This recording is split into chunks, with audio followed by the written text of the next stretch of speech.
Hola, buenas tardes a todos, ¿cómo están? ¿Me escuchan bien? ¿Ven bien?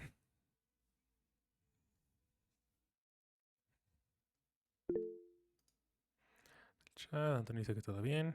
Hay muchos likes. Mira, no había visto que ahora Meet se actualizó para tener como emojis, qué curioso. Perfecto, muy buenas tardes. Me pregunta Isabel cómo me encuentro. Bien, dentro de lo que cabe todo bien. Sí, fue todo un desastre la semana pasada. Nada de disfrutar del puente. Estar en el hospital. Pero todo perfecto. Resulta que tenía la vesícula llena de piedras. Entonces me la tuvieron que sacar de emergencia. Pero ya todo bien. Ya la cirugía fue todo un éxito, ya estoy en recuperación, en dieta, entonces todo en bien. Con algo de suerte, en 2 semanas ya voy a estar perfecto.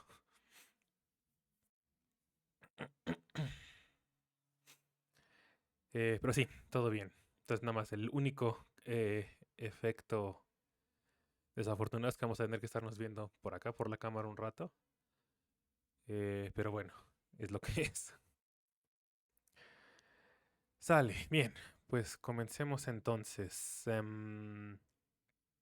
Bien, antes de empezar con la clase de hoy, empecemos con, como siempre, preguntas de la clase pasada, de la tarea.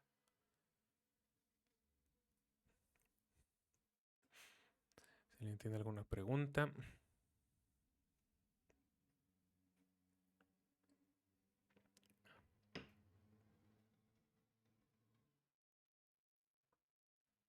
No veo preguntas en el chat, tampoco nadie pregunta. Ok.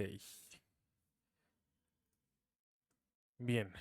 Bueno, como sea, saben, cualquier pregunta, tarea de la clase me pueden escribir. Y pues ahí lo vamos viendo. Ok, entonces, comencemos. Que estas siguientes clases son muy, muy, muy importantes. Entonces, ojalá podamos transmitir todo bien.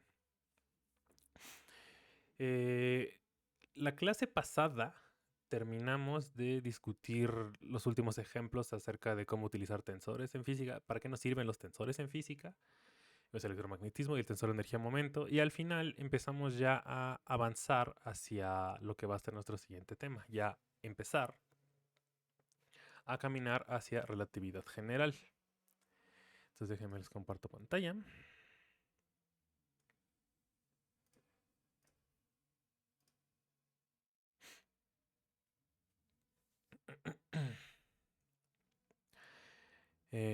Comenzar a caminar hacia relatividad general. Lo primero que vamos a estudiar en ese camino es algo que se llama el principio de equivalencia y tiene que ver con la última pregunta con la que cerramos la clase. Em, ok, como habrán notado a lo largo de de estos meses de clase, entre todos los ejemplos que hemos visto de cómo se comportan la física bajo estos nuevos conceptos relativistas, estas nuevas nociones de simultaneidad, del espacio-tiempo, la universidad de la velocidad de la luz, hemos omitido un concepto físico fundamental en el camino, la gravedad, y la hemos omitido a propósito. Fue intencional esa omisión. Y la razón es que la gravedad, el cómo describimos a la gravedad es fundamentalmente distinto a cómo entendemos a todas las demás interacciones. Uno podría pensar en hacer un tratamiento análogo al que hicimos del electromagnetismo. O sea, las últimas clases lo que hicimos fue darnos cuenta que el electro lo podemos reescribir en términos del tensor de Faraday y entonces todo era muy claro cómo era compatible con la relatividad. Uno diría, bueno, pues hagamos lo mismo con la teoría de gravitación, hagamos lo mismo con la teoría de Newton. Resulta que uno puede intentar hacer eso, pero hacerlo resulta ser inconsistente con la inmensa mayoría de observaciones experimentales. Si alguna vez pensaron que la ley de Coulomb era muy parecida a la ley de gravitación universal, o sea, yo he visto hasta memes donde dicen que Coulomb le copió la tarea a Newton. Y es cierto, son leyes de 1 en R cuadrado, pero aunque esa fuerza, la electrostática, sea idéntica en forma a la fuerza gravitacional que nos enseñó Newton, resulta que todo lo demás es diferente. Entonces el tratamiento no funciona, igual que para la gravedad que con el electromagnetismo. Em, La teoría que tenemos hoy en día para describir los fenómenos gravitacionales es la teoría de la relatividad general. El nombre me parece que históricamente es ese el nombre que tiene y es el nombre que tendrá de por vida, pero me parece que el nombre es un poco desafortunado, porque relatividad general suena como poco importante, en mi opinión, y sobre todo no es claro en el nombre que estamos hablando de gravedad. Parece que de alguna manera estamos haciendo lo mismo con la relatividad de la velocidad de la luz y haciendo alguna otra cosita más general, qué sé yo qué signifique eso de general. Pasa algo similar con el modelo estándar de partículas elementales. No puede haber nombre más estándar para el modelo, el mejor modelo que tenemos del entendimiento de nuestro universo. Pero bueno, o sea, históricamente son los nombres que se quedaron. Entonces, bueno, relatividad general. El nombrecito trae general. ¿En qué sentido es que esta nueva teoría generaliza lo que ya estudiamos de relatividad especial? ¿Cómo es que funciona? Como les dije, es una teoría de la gravedad. Esa es la generalización. Resulta que incluir gravedad requiere que modifiquemos muchas de las cosas, que generalicemos muchas de las cosas que ya aprendimos. Uno puede pensar, pero eso como que ¿por qué? O sea, todo este tiempo estuvimos trabajando tranquilamente sin preocuparnos de la gravedad, haciendo nuestras diagramitas de espacio-tiempo, nuestras transformaciones, nuestros 4 vectores, y en ningún momento parecía que eso pudiera darnos un problema. Uno puede pensar, ¿cómo es que Einstein pasó de estar pensando en la velocidad de la luz a saltarse a pensar en la gravedad? O sea, ¿por qué ocurrió? Eso es lo que vamos a discutir en la clase de hoy. Resulta que acabar lidiando con fenómenos gravitacionales y tratar de entenderlos en realidad es ineludible cuando uno trata de generalizar varias de las nociones de relatividad que hemos aprendido en estos meses. Y dicha generalización comienza con una pregunta que parece inocente, y fue la pregunta con la que cerramos la clase pasada. La pregunta es si de verdad existen los sistemas de referencia inerciales. Si de verdad en el universo en el que vivimos somos capaces de idear una situación en la que podamos decir, aquí, en este intervalo de tiempo y en este intervalo de espacio, esto es un sistema de referencia inercial con todas las de la ley. O sea, formalmente cumple la definición de ser sistema de referencia inercial. Esa fue la pregunta con la que los dejé la semana pasada. Entonces, ¿qué pensaron? ¿Existen los sistemas de referencia inerciales o no?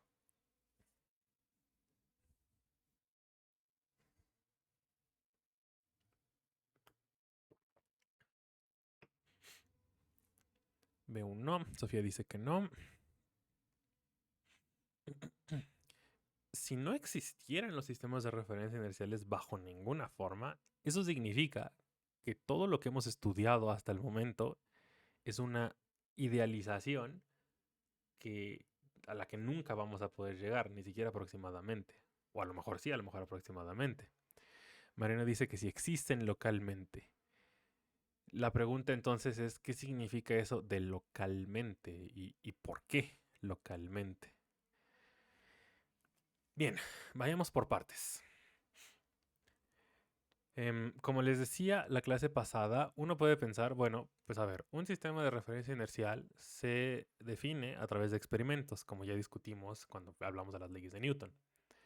Entonces uno puede decir, pues uno tiene que hacer experimentos y ver si se cumplen las leyes de Newton. Si se cumplen y sé que no hay ninguna fuerza aplicada, entonces ya está, eso es un sistema de referencia inercial.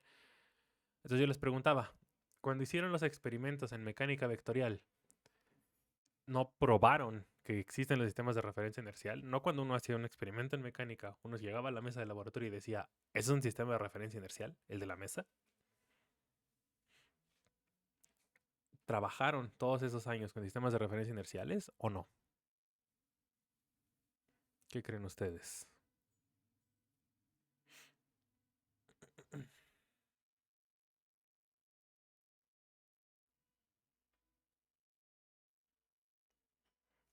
Digo, estamos hablando de muchas prácticas de laboratorio que quedarían completamente anuladas si resulta que no eran sistemas de referencia inerciales, ¿no? ¿O qué pasó ahí?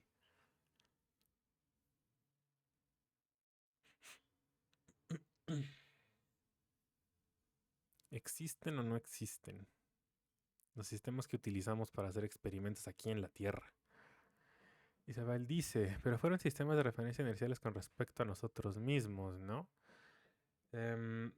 Depende a qué te refieras con eso de respecto a nosotros mismos. O sea, tú pones tu sistema en la mesa y dices, ¿desde aquí voy a medir distancias? ¿Desde aquí voy a medir mis velocidades? Y tú haces tus experimentos y resulta que sí, que el carrito que dejaste libre de fuerzas y te aseguraste que tuviera superficie libre de fuerzas, o sea, por eso eran los rieles de aire para evitar fricción y todo, obedecía movimiento rectilíneo uniforme y no se aceleraba para nada. Si eso prueba o no que eran sistemas de referencia inerciales. Y justo como dice Mariano, eso prueba que sí en la escala adecuada, es decir, de forma aproximada.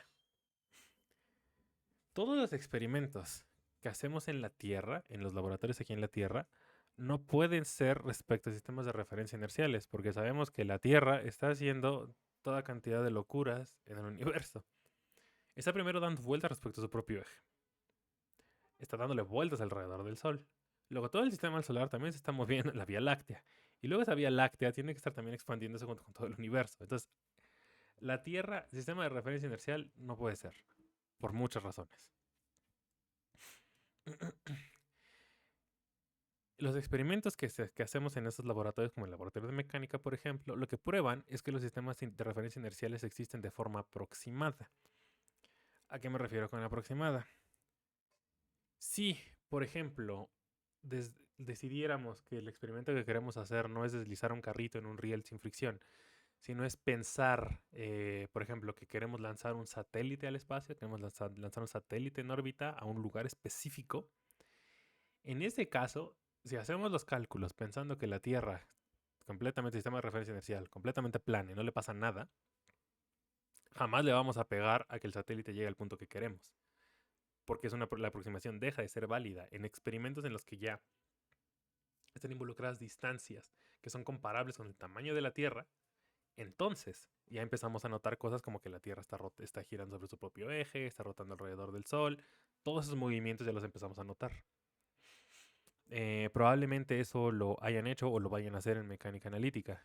El calcular, cuando lanzan ustedes un cohete y quieren que regrese de nuevo a la Tierra, justo van a notar que no va a caer exacto. Lanzan completamente para arriba, eventualmente se le acaba la energía, regresa cayendo para abajo, pero no va a caer exactamente en el mismo punto donde lo lanzaron. Va a verse desplazado justo por la rotación de la Tierra.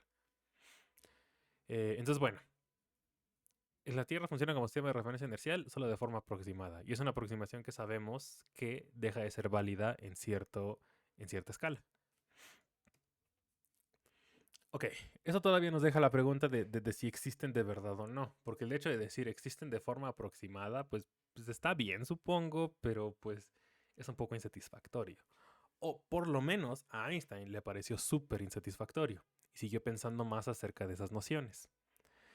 Bien, entonces, pensemos un poco en algunas de las generalidades de sistemas no inerciales y veamos qué cosas encontramos. Para propósitos de nuestra discusión, para propósitos prácticos, un sistema de referencia inercial es aquel que está acelerado, un sistema de referencia no inercial. O sea, ya elegimos un sistema de referencia inercial, respecto a ese estamos viendo una partícula que se está acelerando. Sabemos que sobre esa partícula no se puede definir un sistema de referencia inercial, justo porque está acelerada. Es decir, de acuerdo a lo que nos dijo Newton, hay fuerzas aplicadas sobre esa partícula. Son las fuerzas las que causan los movimientos acelerados. Ahora bien, entonces, lo que queremos es ver si existen sistemas de referencia inerciales. Bien, tenemos entonces que contestar la pregunta si podemos definir algún sistema de forma realista sobre el cual no haya ninguna fuerza aplicada. Todos los movimientos que percibimos día con día, esto va a costar un poco de trabajo, pero lo vamos a pensar, resulta que solo son debidos a dos tipos de fuerzas, y solo dos, y no más. Fuerzas gravitacionales. Y noten, por favor, las comillas. Esas comillas van a ser importantes a lo largo de toda nuestra discusión en esta clase. Y dos, fuerzas electromagnéticas. Solamente esas dos. Todo lo que percibimos a nuestra escala macroscópica día a día solo se debe a hacer esas dos. Interacciones fuertes y débiles, lo que rigen son interacciones nucleares y esas no las detectamos día a día. Día a día detectamos otras cosas macroscópicamente. Y todo eso se debe solo a esas dos interacciones y nada más.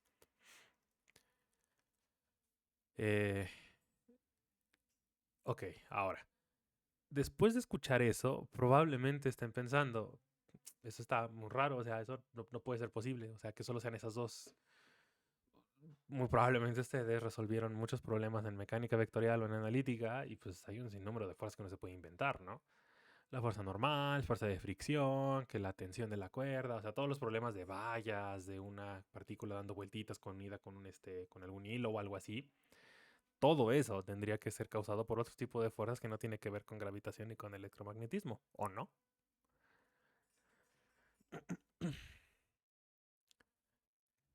Bien, tomemos un ejemplo de esos ejercicios que seguro hicieron y analicémoslo con cuidado. Pensemos que estamos empujando un bloque en la superficie de la Tierra. El dibujito es típicamente algo así. Está el bloquecito, lo estamos empujando, ni siquiera es plano inclinado, recto. Y estamos empujando el bloquecito.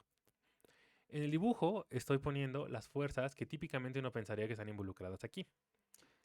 Una de ellas es la fuerza que estamos aplicando sobre el bloque. Estamos empujándolo.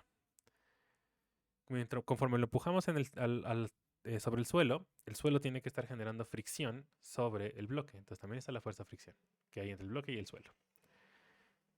Como estamos sobre la superficie de la Tierra, tenemos que considerar también que está la fuerza gravitacional que está aplicando la Tierra, fuerza gravitacional que está aplicando la Tierra sobre el bloque.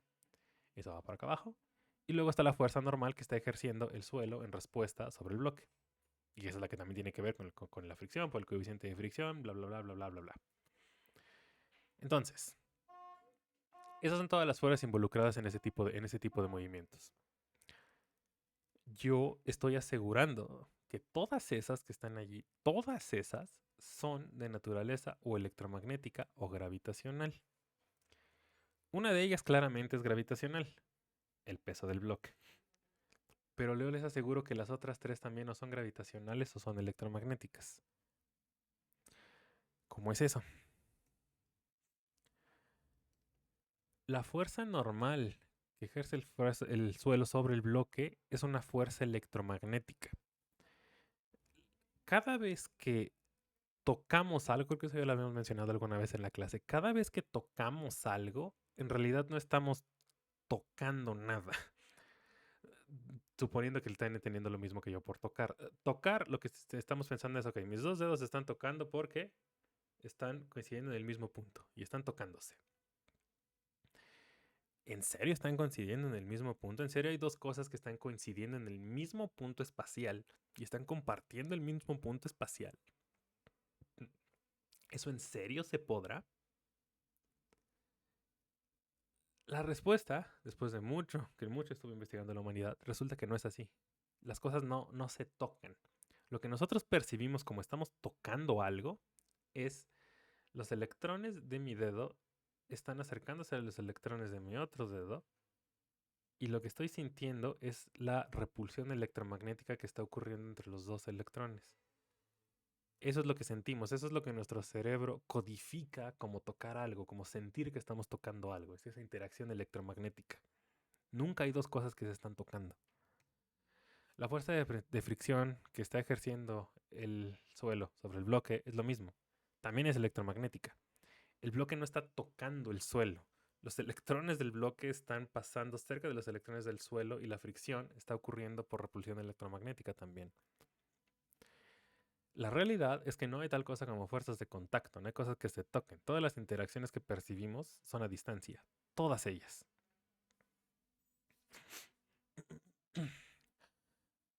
Preguntas hasta acá con lo de las fuerzas de contacto, porque es complicado de digerir esto al inicio. Preguntas hasta acá.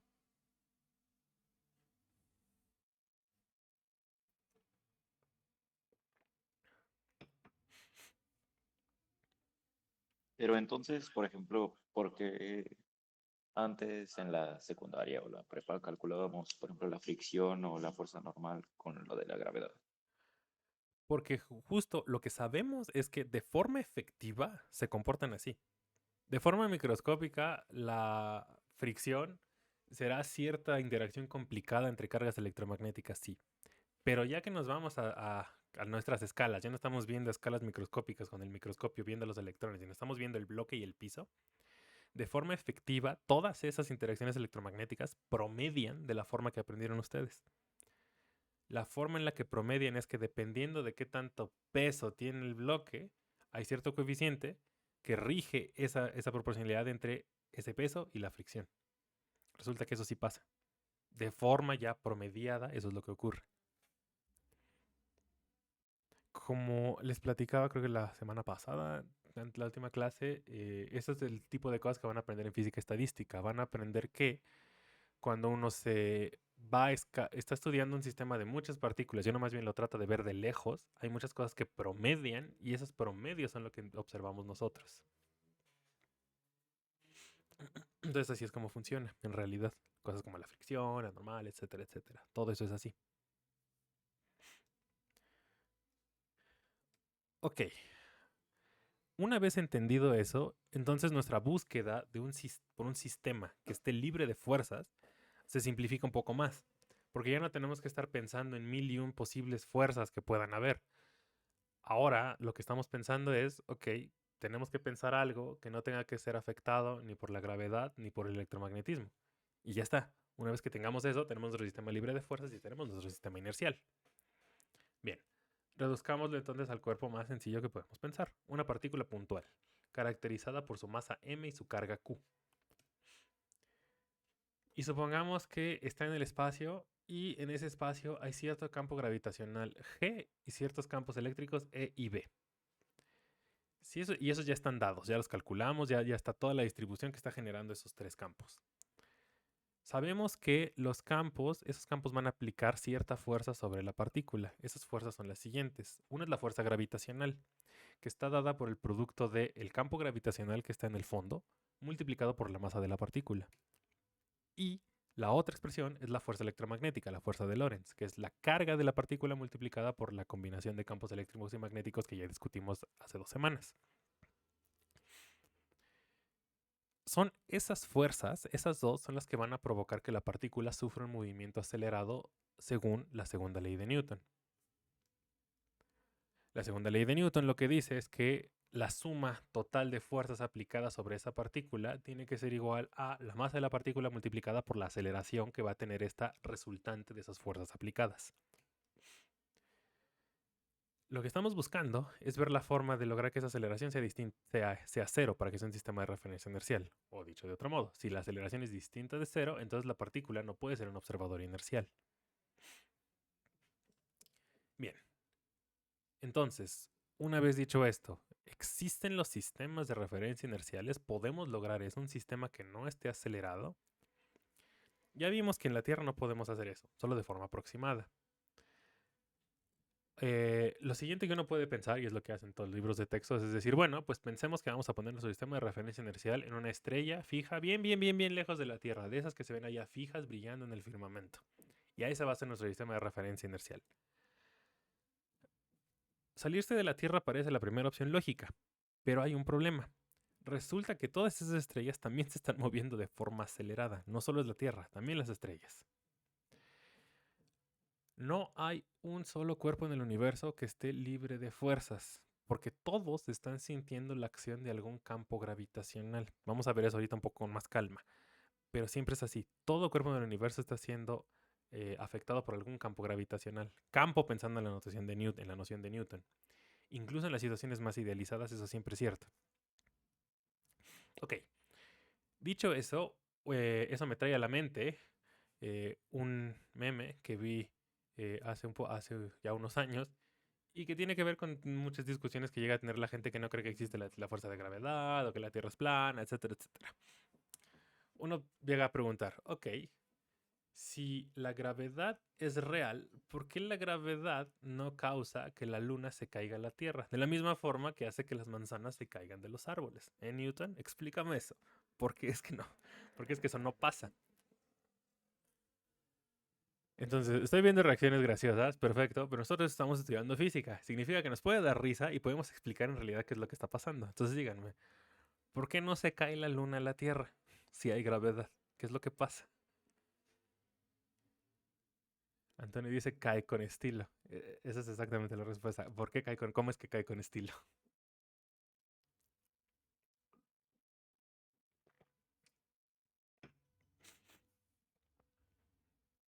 ¿Por qué la luna no se cae? Si tuvieran que explicarle a algún amigo o amiga necio, necia, ¿por qué la luna no se cae? ¿Por qué?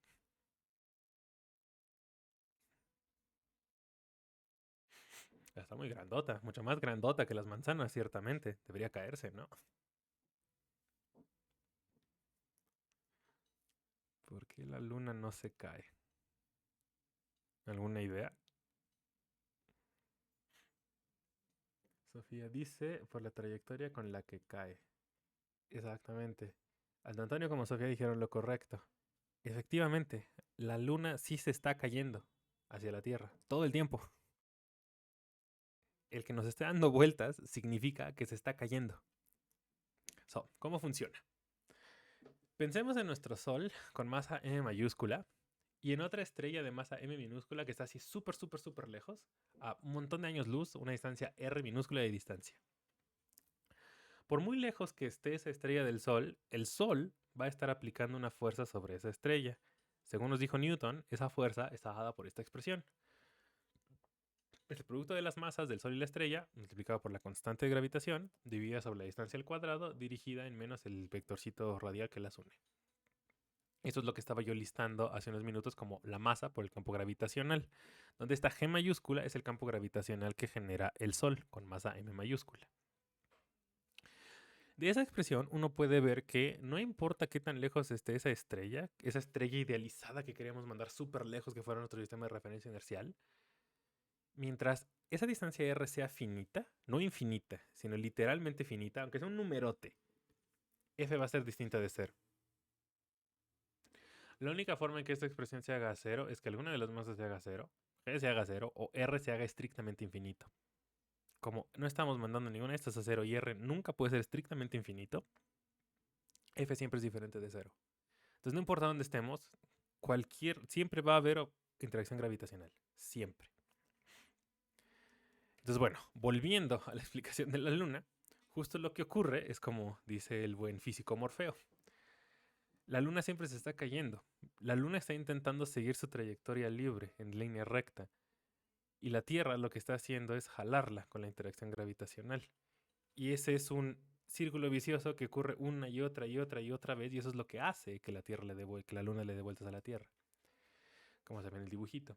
La luna está intentando irse para acá, para la flechita azul. Pero la Tierra la está jalando radial, para acá. Eso significa que la trayectoria entonces acaba siendo como que intermedia y entonces a cada instante uno va haciendo ese proceso de integración y lo que acaba resultando es que la trayectoria de la luna es que no está dando vueltas en una elipse. Y esa es la cara que hace Keanu Reeves después de que Morfeo le explica física. Entonces esa es la explicación, por eso la luna no se cae. Siempre se está cayendo, solo que nunca acaba de pegar con la Tierra. Entonces siempre hay gravedad. Cuando esa frase de es que en el espacio no hay gravedad, eso no es cierto. Hay gravedad en todos lados, siempre hay gravedad. Bien, ahora, volviendo a nuestra ecuación, como les decía, la expresión para la fuerza de gravitación revela que siempre que la masa minúscula de la estrella o de la partícula que estamos estudiando sea distinta de cero, siempre va a ser afectada por el campo gravitacional del Sol G mayúscula, siempre. Eso es profundamente distinto a lo que ocurre en el caso de la fuerza electromagnética. Por eso traté de presentárselas las dos juntas. Cuando uno las ve por primera vez son muy parecidas, pero cuando uno solo tiene que pasar un rato pensando en varios de los detalles y uno se empieza a dar cuenta que no, son muy, muy distintas, son fundamentalmente diferentes.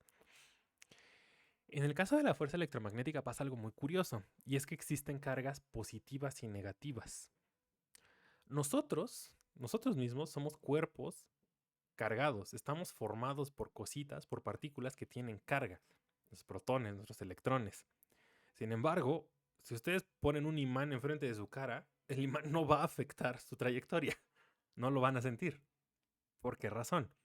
Porque de forma macroscópica, ustedes como sistema de cargas somos tales siempre que toda la suma de esas cargas suma cero. Entre que hay cargas negativas y cargas positivas, se acaban cancelando. Y nosotros somos cuerpos neutros, que tienen carga total igual a cero. Por eso es que campos electromagnéticos no nos afectan, no cambian nuestras trayectorias. A pesar de que estamos formados por cosas que sí tienen cargas. Eso no pasa en el caso gravitacional. En el caso gravitacional no hay manera de crear algo que sea masivamente neutro, porque no hay cargas negativas. En el caso gravitacional, o algo tiene masa o no tiene masa. Si tiene masa, existe. Si no tiene masa, no existe. Caso gravitacional, ahorita olvidemos de los fotones por el momento. Regresaremos a eso después. Pero en el electromagnetismo no. En el electromagnetismo algo puede no tener carga neta, pero estar formado por cositas que sí tienen carga, que sí existen. La gravitación es rara por eso, porque no tenga cargas negativas, porque no haya algo masivamente neutro. El que no haya masas negativas, no sé si sea la primera vez que lo piensen, pero es algo muy extraño. Y hace que la fuerza gravitacional sea una fuerza rara en el mejor de los casos. ¿Habían pensado en eso antes de por qué es que no hay masas negativas? ¿Por qué sí hay cargas negativas y no hay masas negativas? ¿Por qué creen?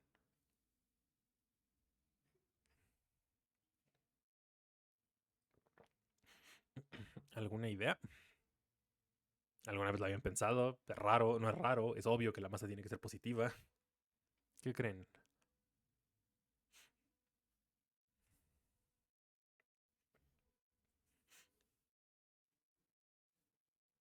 ¿Por qué no hay masas negativas? ¿Eso qué significa? Que no haya masas negativas. ¿O qué significaría que hubiera una masa negativa?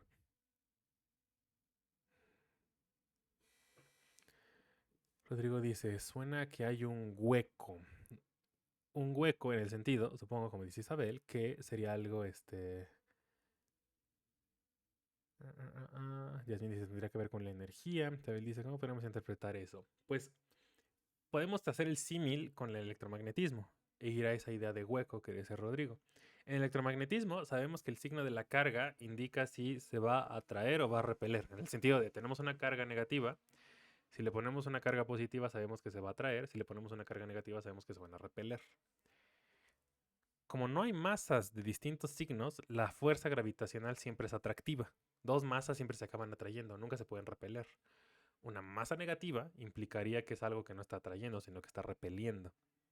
O sea, dos masas de distintos signos se atraerían, dos masas de igual signo se repelerían, o a lo mejor al revés. O sea, habría una gravedad repulsiva, por usar el término que no quería usar, por ejemplo. Por un lado, eso al inicio suena raro, pero pues si lo comparamos con el electromagnetismo es de, pues debería ser, ¿no? O sea, ¿por qué en el electro sí hay repulsión y en la gravedad no? O sea, suena extraño a que no lo haya. Si las comparamos así tal cual como Neto Coulomb le copió la tarea a Newton, es de, ¿por qué no? ¿Por qué la naturaleza dijo que no era así? Ok, entonces, vamos a analizar un poco más esto. Resulta que el que haya masas negativas, del lado de la ley de gravitación no suena raro, suena, pues más bien es raro que no haya. Pero resulta que sí es muy raro si lo vemos por otra perspectiva. Antonio pregunta, ¿se ha medido algo así? No, no de momento aún no se ha medido nada así. Y justo eso es lo que va a liderar hacia dónde vamos a dirigir nuestra discusión. Que sabemos que no existen masas negativas, que eso no hay. Y entonces más bien lo que tenemos que hacer es entender por qué no hay. Y eso qué significa. ¿Qué implica eso para la gravedad? Entonces, sí es raro que hay, si hubiera masas negativas, sí sería raro pensando en la masa en términos de la segunda ley de Newton, en lugar de en términos de la ley de gravitación. ¿Por qué razón? Porque en la ley de Newton, como vamos a ver ahorita, la masa es un parámetro de inercia y el hecho de que haya un parámetro de inercia negativo significaría que hay inercia negativa y eso es raro. Sin embargo, a lo que quiero tratar de llevar nuestra atención es que, a diferencia del electromagnetismo y la carga eléctrica, la masa aparece en dos leyes de la física diferentes, en la ley de Newton y en la ley de gravitación. Y eso hace que la masa tenga dos interpretaciones diferentes. Vamos a analizar una por una. Primero, la masa aparece en la ley de gravitación universal, la que escribimos hace rato, que me dice que la fuerza gravitacional que siente la partícula es igual al producto de su masa por el campo gravitacional al que está siendo expuesta. Para entender cuál es la interpretación de la masa en este contexto, conviene que comparemos con la fuerza electromagnética. Vean que en ambos casos la estructura de las dos leyes es la misma.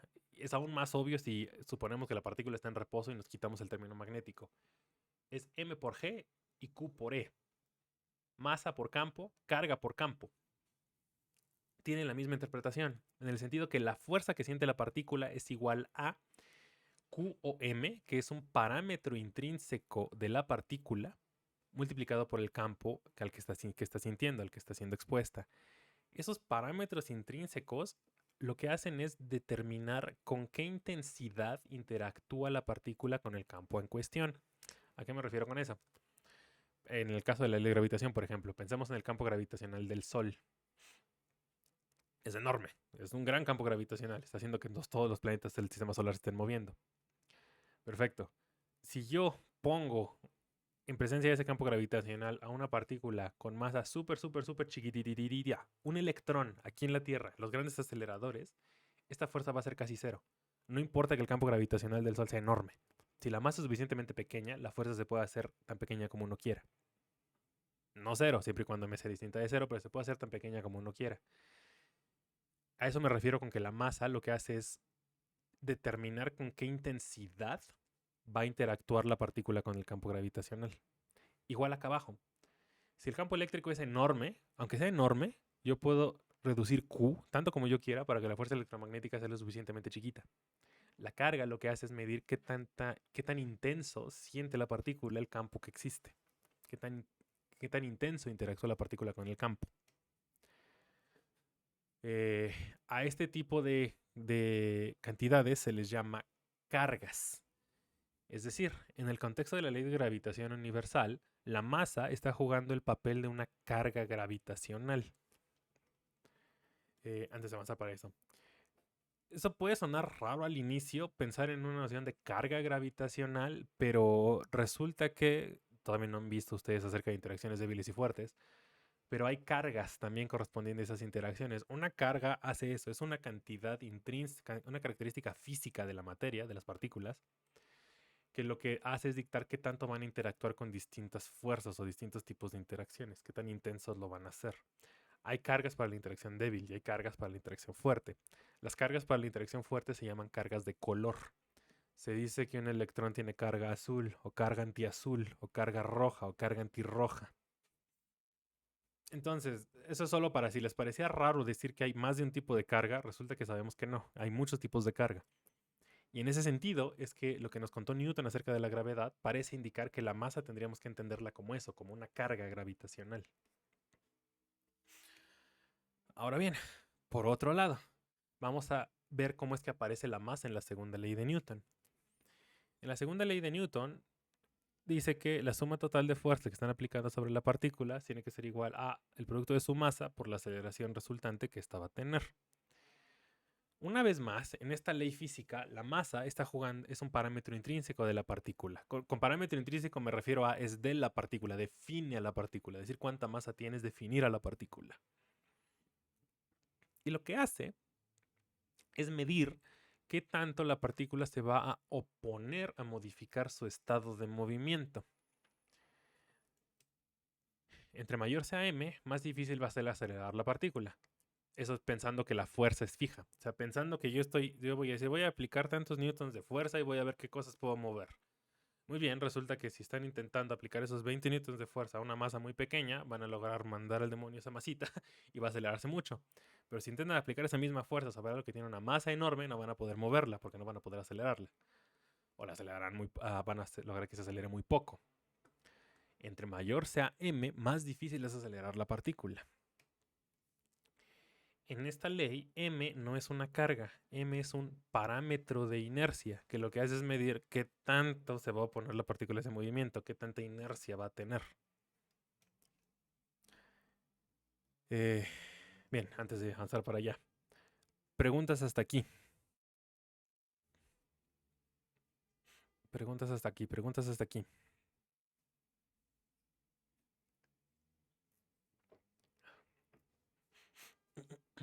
Preguntas, preguntas.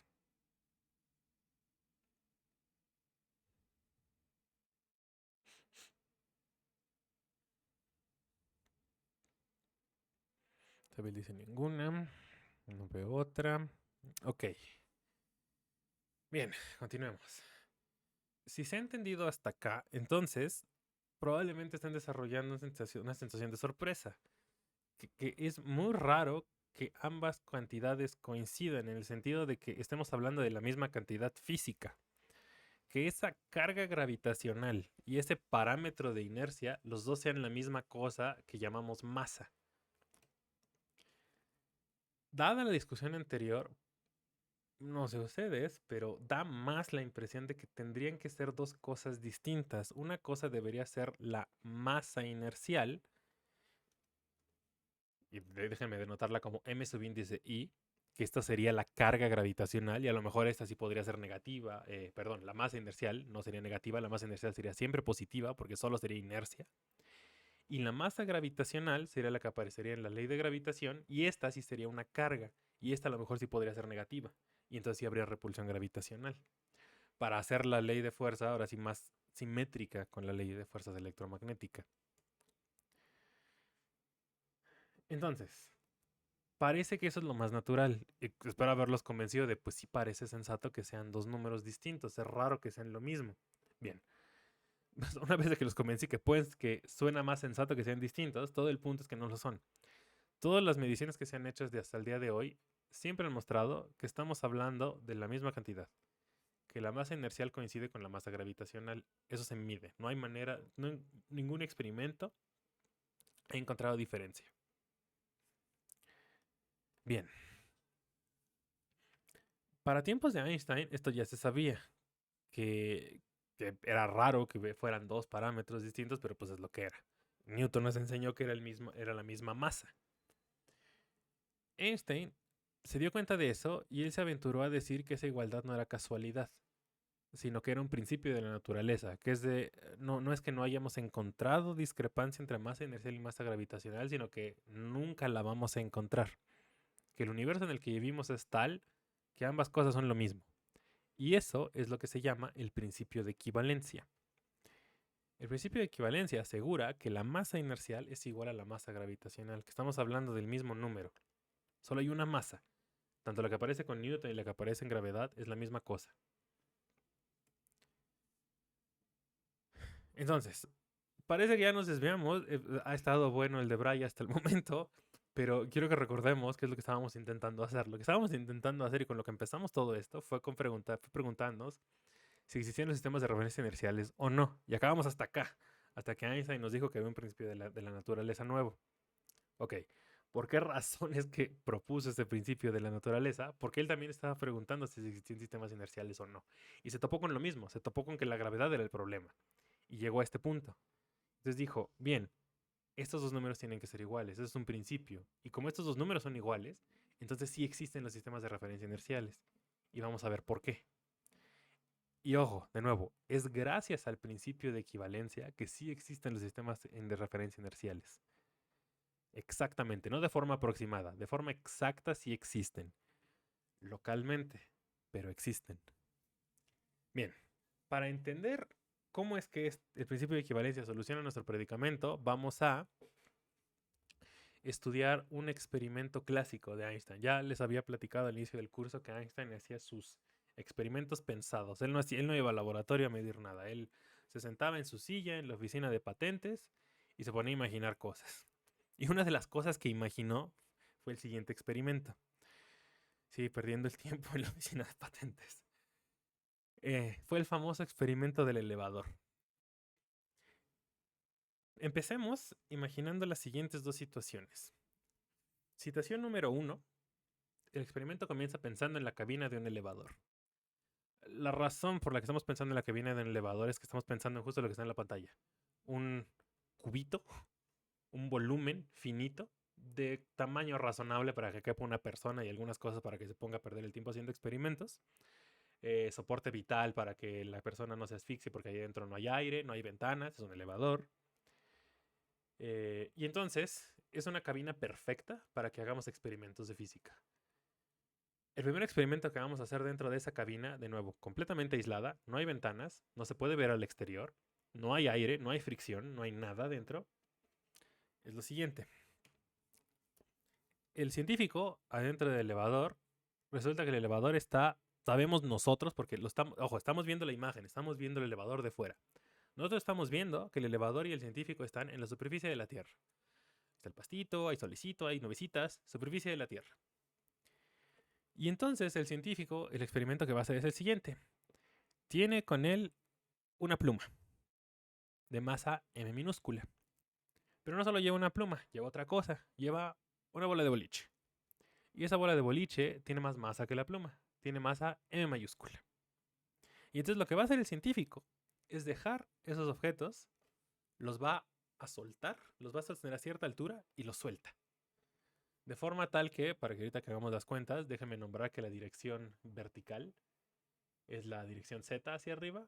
Y pues entonces pone los objetos y los suelta. Y es a ver qué pasa. Entonces, dado que está en la superficie de la Tierra, tiene la pluma, tiene la bola de boliche y lo suelta. ¿Qué es lo que va a pasar? ¿Qué pasa una vez que el científico suelta la pluma y la bola de boliche?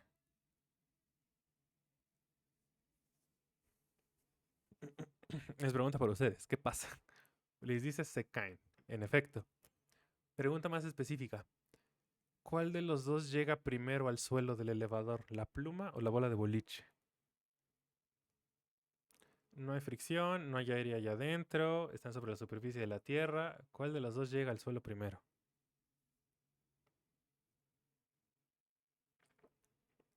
Sofía dice, llegan a la vez. Isabel dice, caerán al mismo tiempo. En efecto, caen al mismo tiempo. ¿Por qué? Bueno, para contestar a eso lo que tenemos que calcular es pues, cuál va a ser la ecuación de movimiento, si estas dos cosas se van a acelerar o no. El cálculo es el siguiente.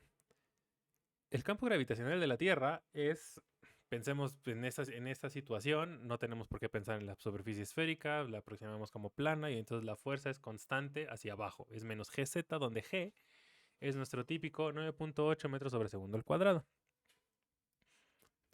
Una vez que el científico suelta tanto la pluma como la bola de boliche, ¿qué es lo que pasa? Bueno, para la pluma, que tiene masa m minúscula, lo que va a pasar es que su movimiento va a estar dictado por la segunda ley de Newton, que dice, ponga usted la fuerza del lado izquierdo, es menos mg por z, esto es m por el campo gravitacional, y eso tiene que ser igual a masa por aceleración. El cálculo no es complicado, como verán lo que va a pasar es que la masa minúscula se va a cancelar de los dos lados, y de aquí obtenemos que la aceleración que va a sufrir la pluma va a ser menos g por z, es decir, se va a acelerar hacia abajo. Bien, ¿qué pasa si analizamos esto ahora para el caso de la bola de boliche? La ecuación de movimiento para la masa m mayúscula es de hecho análoga. Es la fuerza que está siendo aplicada sobre la bola de boliche, que es igual solo la fuerza gravitacional, donde ahora es la masa mayúscula, pero el campo sigue siendo el mismo, g mayúscula de acá arriba. Y esto tiene que ser igual a la masa mayúscula multiplicada por la aceleración que sufre. De aquí resolvemos. Fíjense que una vez más se cancelan las masas mayúsculas de los dos lados, y eso es igual a la aceleración que va a sufrir la bola de boliche. Ambos se aceleran al mismo ritmo, tienen la misma aceleración de 9.8 metros sobre segundo al cuadrado. Entonces, si el científico los deja caer a la misma altura, no importa que la bola de boliche tenga más masa, sea más pesada, van a caer al mismo tiempo, porque están siendo afectados por el mismo campo gravitacional. Pero no solo eso. Observen que en este cálculo, que fue muy sencillo, hubo un paso crucial en ambos, en 56 y 57. Para pasar de aquí para la derecha, se canceló la masa. Y de esta acá abajo igual. Pero noten que la masa está jugando esos dos papeles distintos que describimos hace rato. Del lado izquierdo, la masa es la carga gravitacional. Y del lado derecho, la masa es el parámetro de inercia. Por el principio de equivalencia, ambas cantidades son la misma y es por eso que se cancelan y me queda esta aceleración. Y es por eso que pasa aquí abajo lo mismo y me queda la misma aceleración. De no ser por el principio de equivalencia, la aceleración que tiene la pluma dependería de su masa y la aceleración que tiene la bola de boliche dependería de su masa. Que si lo piensan, y lo van a hacer de tarea, eso es lo que pasa con el caso electromagnético. ¿Qué tanto se acelera una carga? Va a depender de cuánta carga tiene. No así en el caso gravitacional. En el caso de caída libre gravitacional, no depende de la masa la aceleración. Y eso es raro, por el principio de equivalencia. Entonces, bueno, regresando al experimento, ahorita seguimos discutiendo más qué implicaciones tiene esto. La pluma, la bola de boliche se aceleran al mismo ritmo y caen al mismo tiempo. Eso es lo que ve el científico adentro de la cabina del elevador. Recuerden, el científico no sabe que está en la Tierra. Nada más ve que suelta los objetos y caen al mismo tiempo. Perfecto. Experimento número 2. Ahora vamos a tomar nuestra cabina de elevador con nuestro científico y lo que vamos a hacer es colocarlo no en la superficie de la Tierra, sino en medio del espacio exterior. De forma tal que le vamos a poner un cohete abajo a la superficie del elevador. Y vamos a mandar a nuestro científico a un viaje interestelar. Déjenme poner igual ejes para comparar con la situación anterior. Digamos que la dirección en la que se está moviendo en línea recta, es la dirección Z. Se está moviendo para Z positiva. Y el cohete que le pusimos es tal, lo ajustamos así súper fino para que la aceleración del cohete sea 9.8 metros sobre segundo cuadrado. Exactamente esa. Perfecto. Entonces ya está el científico y se pone a hacer los mismos experimentos. Tiene su plumita de masa M minúscula, tiene su bola de boliche de masa M mayúscula y la suelta. Entonces está y la suelta. ¿Qué es lo que va a pasar? Pregunta, ¿la pluma y la bola de boliche tocan el suelo? En esta situación, en este experimento, ¿van a tocar el suelo como fue en el caso de la Tierra?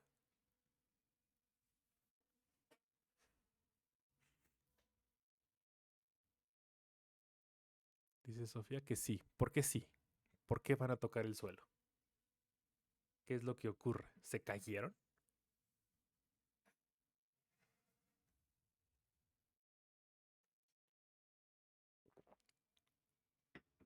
Antonio dice, están acelerados. Mientras el científico los está sosteniendo, desde luego. Pero una vez que los suelta, el elevador está vacío. No hay ninguna fuerza más interactuando sobre ellos. Entonces, en el momento que los suelta, ¿qué es lo que tendría que pasar? Si ya no les está aplicando fuerzas.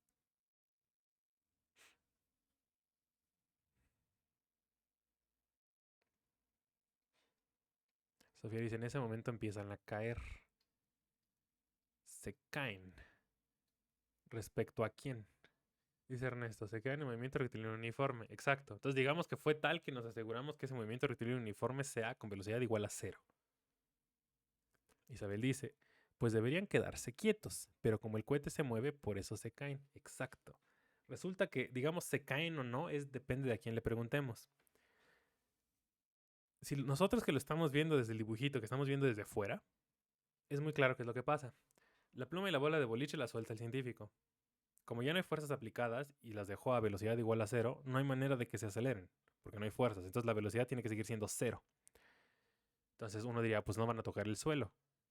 No, porque el suelo sí se está moviendo.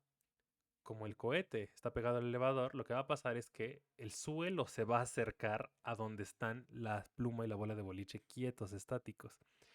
El suelo va a tocar con la pluma y la bola de boliche. Y de hecho, si el científico se aseguró de dejar la pluma y la bola de boliche a la misma altura, de hecho el suelo va a tocar tanto la pluma como la bola de boliche al mismo tiempo, simultáneamente van a tocar el suelo. Entonces nosotros sabemos que eso está pasando. El suelo es el que se está acercando hacia los objetos que están quietos. Pero ¿qué es lo que ve el científico desde su sistema de referencia no inercial? Aunque nosotros sabemos que el suelo se está acelerando a 9.8 metros sobre segundo cuadrado, lo que el científico adentro ve es que pues él está en el suelo del elevador. Y lo que está viendo es que de pronto la pluma y la bola de boliche se mueven al suelo. ¿A qué aceleración? A 9.8 metros sobre segundo cuadrado. ¿Qué observa el científico dentro del elevador? Que está dejando la pluma y la bola de boliche y que éstas se caen al suelo. A la misma aceleración que lo harían si estuvieran en la Tierra. Terminan los experimentos. Le preguntamos al científico dónde estaba en ambas situaciones. Y en ambas situaciones el científico va a decir, estaba en la Tierra. Y se cayó la pluma y la bola de boliche. Eso fue lo que pasó. En ambas estaba en la Tierra.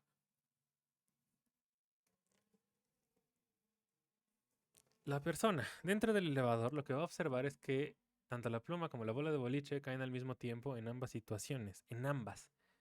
Ambas situaciones para esta persona son totalmente equivalentes. El resultado de sus experimentos son los mismos.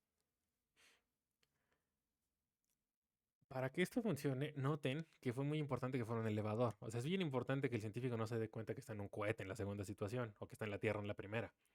Si hubiera una ventana, por ejemplo, el científico se diría, ah, pues claro, aquí estoy en la Tierra. Ah, no, aquí estoy en el cohete. Estoy viendo que me estoy acelerando porque claramente las estrellitas están moviéndose respecto a mí. Entonces estoy viendo que me estoy moviendo. Pero como está aislado, no hay forma de que lo sepa. No hay forma de que se dé cuenta. Preguntas hasta acá. ¿Quedaron claros los dos experimentos?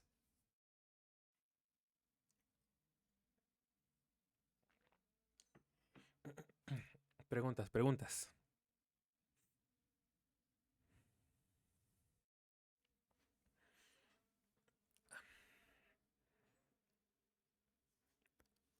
Preguntas, preguntas.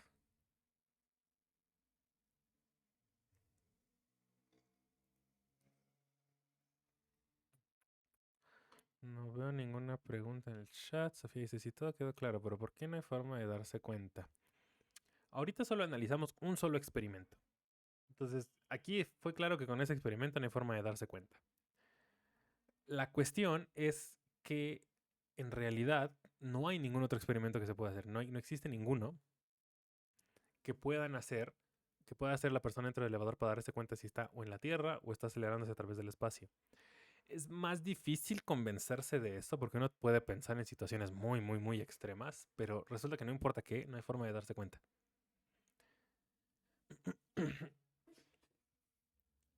Siempre y cuando pensemos en, en nociones, ustedes no levantar la palabra, locales. Que pensemos en experimentos como que estamos dejando caer la pluma y la bola de boliche desde una altura razonable, la altura de una persona, la altura de la torre de Pisa. Que el elevador sea sensatamente pequeño. Es decir, si estamos pensando en un elevador del tamaño de la Tierra, entonces en ese caso sí se va a dar cuenta. Tiene que cumplirse ciertas nociones de localidad, que el elevador sea suficientemente pequeño, que el experimento no dure mucho, porque si dura mucho, eventualmente se puede dar cuenta también de ciertas cosas. Entonces, bueno, bajo esos parámetros no se puede dar cuenta, las situaciones son equivalentes. Ahora bien, ¿eso qué significa? No, hay una implicación muy, muy impresionante en el hecho de que las dos situaciones son distintas, son equivalentes. Y es lo siguiente. Ok. ¿Por qué es que son equivalentes? Es por el principio de equivalencia. Eso es lo primero que hay que dejar claro. Fue gracias al principio de equivalencia que se cancelaron las masas. Pero noten la implicación loca que hay en esto. La situación 1 es sobre la superficie de la Tierra. Es lo que nosotros hemos entendido como sistema de referencia inercial, por lo menos aproximado, todos estos años. La situación 2 no es un sistema de referencia inercial, es literalmente un sistema de referencia no inercial porque sabemos que se está acelerando, hay un cohete. Sin embargo, la persona dentro del elevador no puede distinguir si está en uno u otro. Es decir, para la persona que está dentro del elevador no hay diferencia entre ese sistema inercial y el sistema no inercial. No se supone que son dos tipos de sistemas súper diferentes, que son opuestos. Uno es la negación del otro. Deberían ser distinguibles. ¿Por qué es que la persona no se puede dar cuenta de si está en un inercial o un no inercial? ¿Qué fue lo que pasó? ¿Qué fue lo que pasó ahí? ¿Cómo distinguimos un sistema inercial de uno no inercial entonces? ¿Qué es lo que pasa? Ok, bien. Si están igual que Neo, entonces tratemos de analizar lo mismo, situaciones ligeramente distintas. Vamos a tratar de entender qué es lo que está pasando. Porque, claro, después de escuchar esto, lo que uno puede preguntarse inmediatamente es, ok, entonces, ¿un sistema inercial es equivalente a un sistema no inercial? O sea, ¿son lo mismo? A pesar de que uno es la negación del otro, ¿son lo mismo? Desde ahorita que quede claro, por eso están negritas. No, no son lo mismo. Uno es la negación del otro. Son completamente opuestos, son distintos. Sin embargo, esto está revelando que hay algo que no estamos entendiendo bien. Hay algo que falta masticar más. Entonces, a ver, modifiquemos un poco ambas situaciones y vamos a ver en realidad qué es lo que está pasando. Pensemos de nuevo en la situación 1, donde está el científico sobre la superficie de la Tierra. Pero ahora digamos que estaba tranquilamente allí y de pronto, en vez de ponerlo sobre la superficie de la Tierra, más bien lo vamos a poner a muy, muy, muy alto. y dejamos caer el elevador desde la punta del Everest, en línea recta hacia la superficie de la Tierra. Y el científico lo que hace es, bueno, pues voy a volver a poner mi plumita, mi bola de boliche, los voy a soltar y voy a ver qué pasa. ¿Qué es lo que va a pasar si los dejamos caer? Ya, imaginen, cuando dejamos caer la cabina de elevadores, cuando le decimos al científico que suelta la pluma y la bola de boliche. Y todos los soltamos todo al mismo tiempo. ¿Qué es lo que va a ver la persona dentro de la cabina? Después de un rato se embarra en el piso, pero antes de que se embarre en el piso, unos instantes después de soltar lo que va a ver. Exacto, es lo que dice Ulises. No se va a mover, nada se va a mover. Como todo se está acelerando igual, la pluma, la bola de boliche, el elevador y el mismo científico, las va a soltar y se van a quedar ahí la bola de boliche y la pluma. Quietecitos, quietecitos, quietecitos. Eventualmente se revienta en el piso, pero hasta antes de que eso pase, no pasa nada. Entonces, más bien, para que no sea tan trágico, pensemos que hay un buen sistema de colchones, redes para evitar que pase nada. Es un experimento con todas las medidas de seguridad apropiadas. Ningún científico fue lastimado en la elaboración de este ejemplo. Te van a quedar quietas, completamente quietas, como si todo estuviera libre de fuerzas, a pesar de que se están cayendo. Ok. Bien, situación 2, de nuevo. Estaba el científico en el elevador, perfecto, digamos entonces que le quitamos el cohete. Y una vez más, suelta la pluma y la bola de boliche. Ya no está el cohete. Entonces el elevador ya está perfectamente estático, está a velocidad constante, velocidad cero. Perfecto, suelta la pluma y la bola de boliche. ¿Qué es lo que va a pasar una vez que la suelte? Si no hay cohete ya. ¿Qué es lo que va a pasar? No hay otro comentario después del de Ulises, pero funciona igual de todos modos porque es exactamente la misma respuesta. No se van a mover. Está en medio del espacio. No hay cohete, no hay fuerzas actuando sobre nada. Entonces, una vez que el científico tome la pluma, la bola de boliche y la suelte, ahí se van a quedar, a la misma altura. Nada se va a mover, nunca se caen. A pesar de que son situaciones diferentes. En este caso, de verdad no hay ninguna fuerza siendo aplicada, pero en la otra se estaban cayendo. Bien, claramente no estamos entendiendo nada. A ver, aquí claramente se rompió la física. Hay algo muy raro. ¿Cómo es posible que estén pasando las mismas cosas y son situaciones completamente distintas? Bien, como decía, no son equivalentes los sistemas inerciales y los no inerciales. Como dijimos, la clave del argumento anterior radica en que el observador está dentro de un elevador y no se puede dar cuenta de lo que hay a su alrededor. La aseveración correcta y por qué es que el principio de equivalencia nos dice que sí existen los sistemas de referencia inerciales es que los sistemas en caída libre son localmente inerciales. Igual que el elevador que estaba en medio del espacio y era perfectamente inercial porque no le estábamos aplicando ni una sola fuerza y veía que las cosas se quedaban quietas el observador, en el elevador que se está cayendo igual. Con localmente nos referimos a localmente espaciotemporal. El elevador tiene que ser suficientemente pequeño para que se dé cuenta de que es inercial. Si fuera suficientemente grande, ¿qué es lo que pasa? El científico libera los dos cosas. De hecho, déjenme ver si les puedo presentar la siguiente. Déjenme quitar la presentación. Listo, déjenme más bien ir por acá.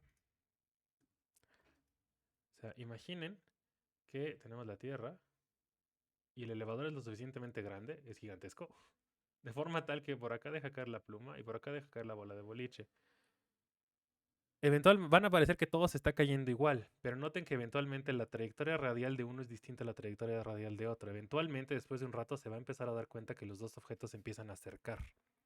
Y entonces cuando el observador va a notar, a ver, ok, aquí hay algo muy raro. O sea, la pluma se está acercando a la bola de boliche, no se están quedando quietos. Entonces tiene que haber una fuerza o algo aquí chistoso involucrado. Y también tiene que ser localmente, temporalmente, porque como dijimos, después de un rato va a tocar con la superficie de la Tierra y se va a notar que algo pasó. Entonces, es esa noción de localidad, de intervalos temporales y espaciales pequeños, que permite definir que un sistema en caída libre es un sistema de referencia inercial.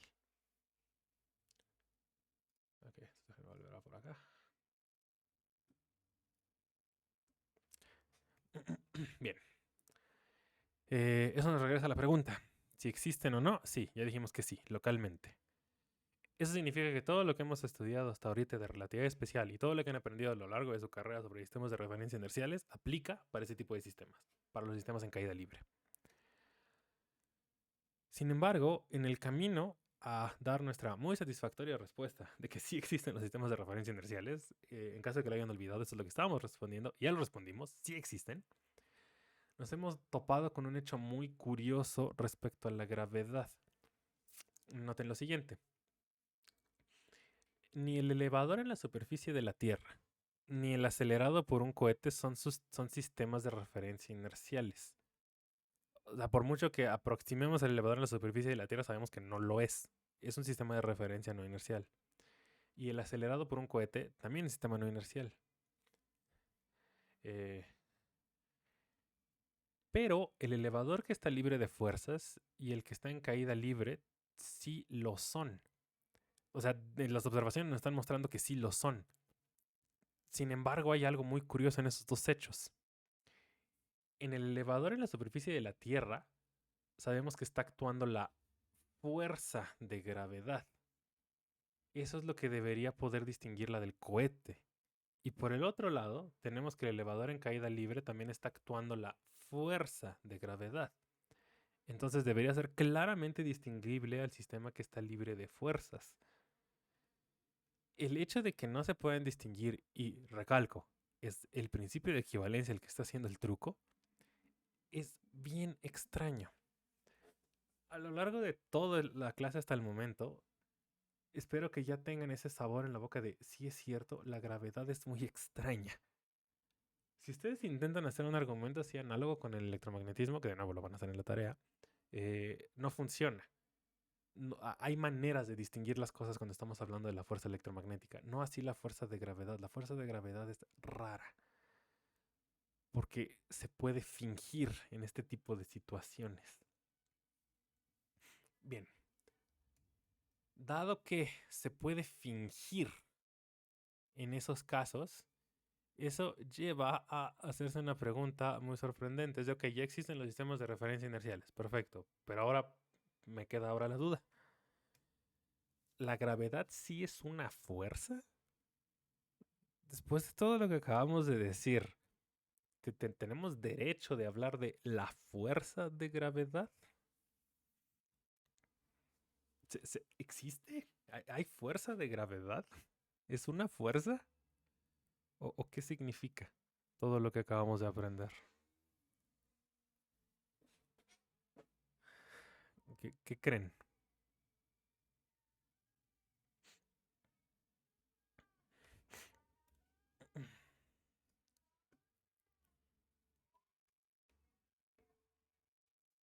¿La gravedad es una fuerza, sí o no?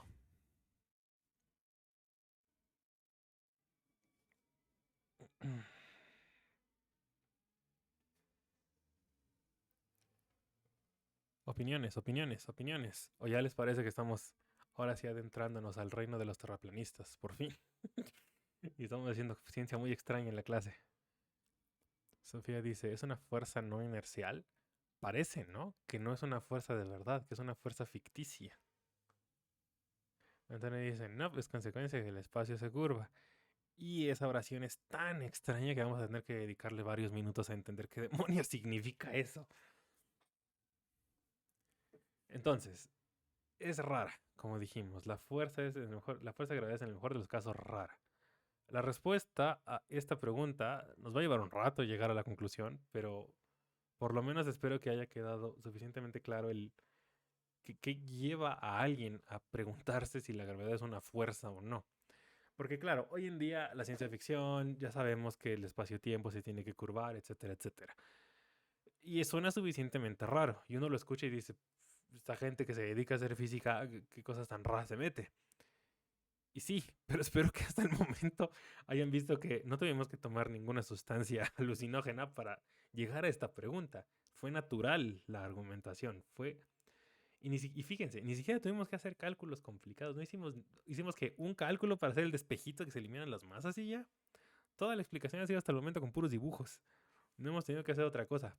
Por eso Einstein podía hacer ciencia en la oficina de patentes, porque claramente no requería de un pizarrón. Bueno, spoilers, hasta este punto sí, pero como verán en las siguientes clases, no, van a usar hojas y hojas de cálculos.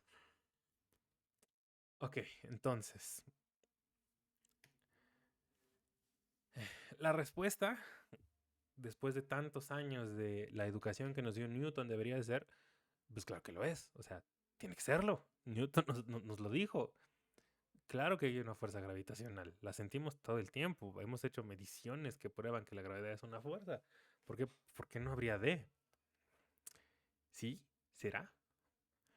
Tomemos unos instantes para contemplar la posibilidad de que no lo sea. A ver, desde que entraron a la Facultad de Ciencias han aprendido que una de las más grandes herramientas que tenemos es cuando te estamos lidiando con cualquier problema es no sabes qué hacer, procede por contradicción.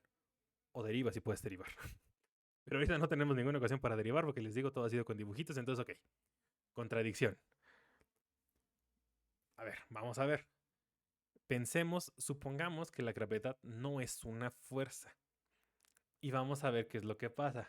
Digo, el que la gravedad no sea una fuerza suena tan absurdo a primera vista que seguramente vamos a llegar a una contradicción muy rápido, ¿no? Bien, ¿por qué sí es una fuerza? Un argumento rápido sería porque sentimos la fuerza de gravedad a diario, todo el tiempo. Es imposible que no sea una fuerza. Siempre la estamos sintiendo. En ese momento, que están a lo mejor de pie, a lo mejor en una silla, a lo mejor en sus camas. Y yo que tuve que estar en una cama durante el día sin moverme.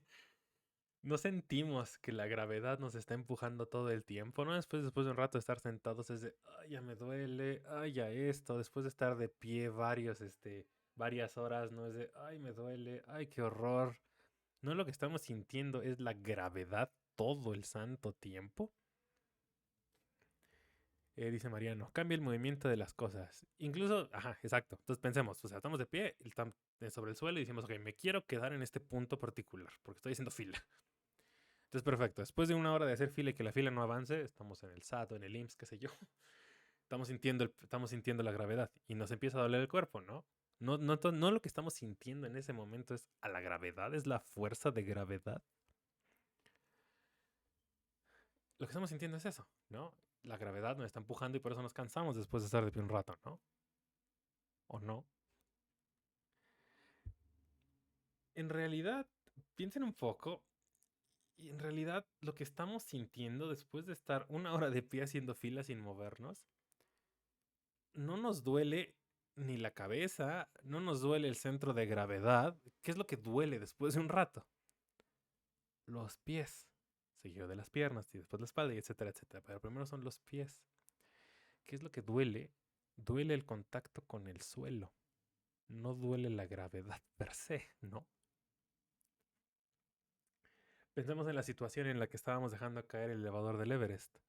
La persona no siente la gravedad, a pesar de que se estaba cayendo, libre de fricción, sin aire, no sintió nada, estaba perfectamente en reposo, junto con todos sus objetos alrededor de sí flotando.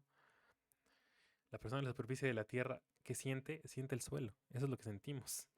Estamos sintiendo no la fuerza de gravedad, lo que estamos sintiendo es que el suelo nos está empujando para arriba. Esto es lo que sentimos, después de estar un rato de pie. Después de estar un rato sentados contra la silla, lo mismo. Eso es lo que sentimos. Sentimos el contacto con las otras superficies. No estamos sintiendo la gravedad. ¿La gravedad es una fuerza? ¿O no? Siguiente ejemplo. Relacionado con el quedarse de pie un rato. El que en realidad lo que estamos sintiendo es que el suelo nos está empujando revela otro detalle muy curioso y es lo siguiente. En realidad lo que está haciendo el suelo es evitar que continuemos nuestra trayectoria de caída libre. ¿A qué me refiero? Igual que el elevador hace un rato, si a este individuo le quitamos el suelo, ¿qué es lo que va a pasar? Se va a acelerar para abajo, para el centro de la Tierra, se va a ir para abajo. ¡Fum! E igual que la persona en el elevador, va a sentir que está en un sistema de referencia inercial, es decir, va a creer que está libre de fuerzas y no le está pasando nada.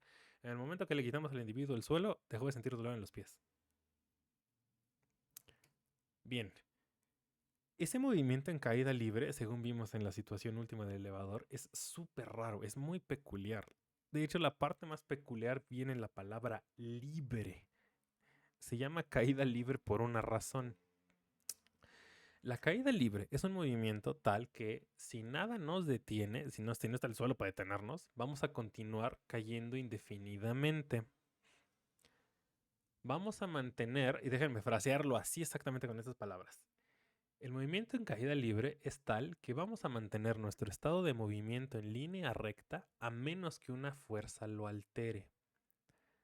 Vamos a mantener nuestro estado de movimiento en línea recta a menos que una fuerza lo altere.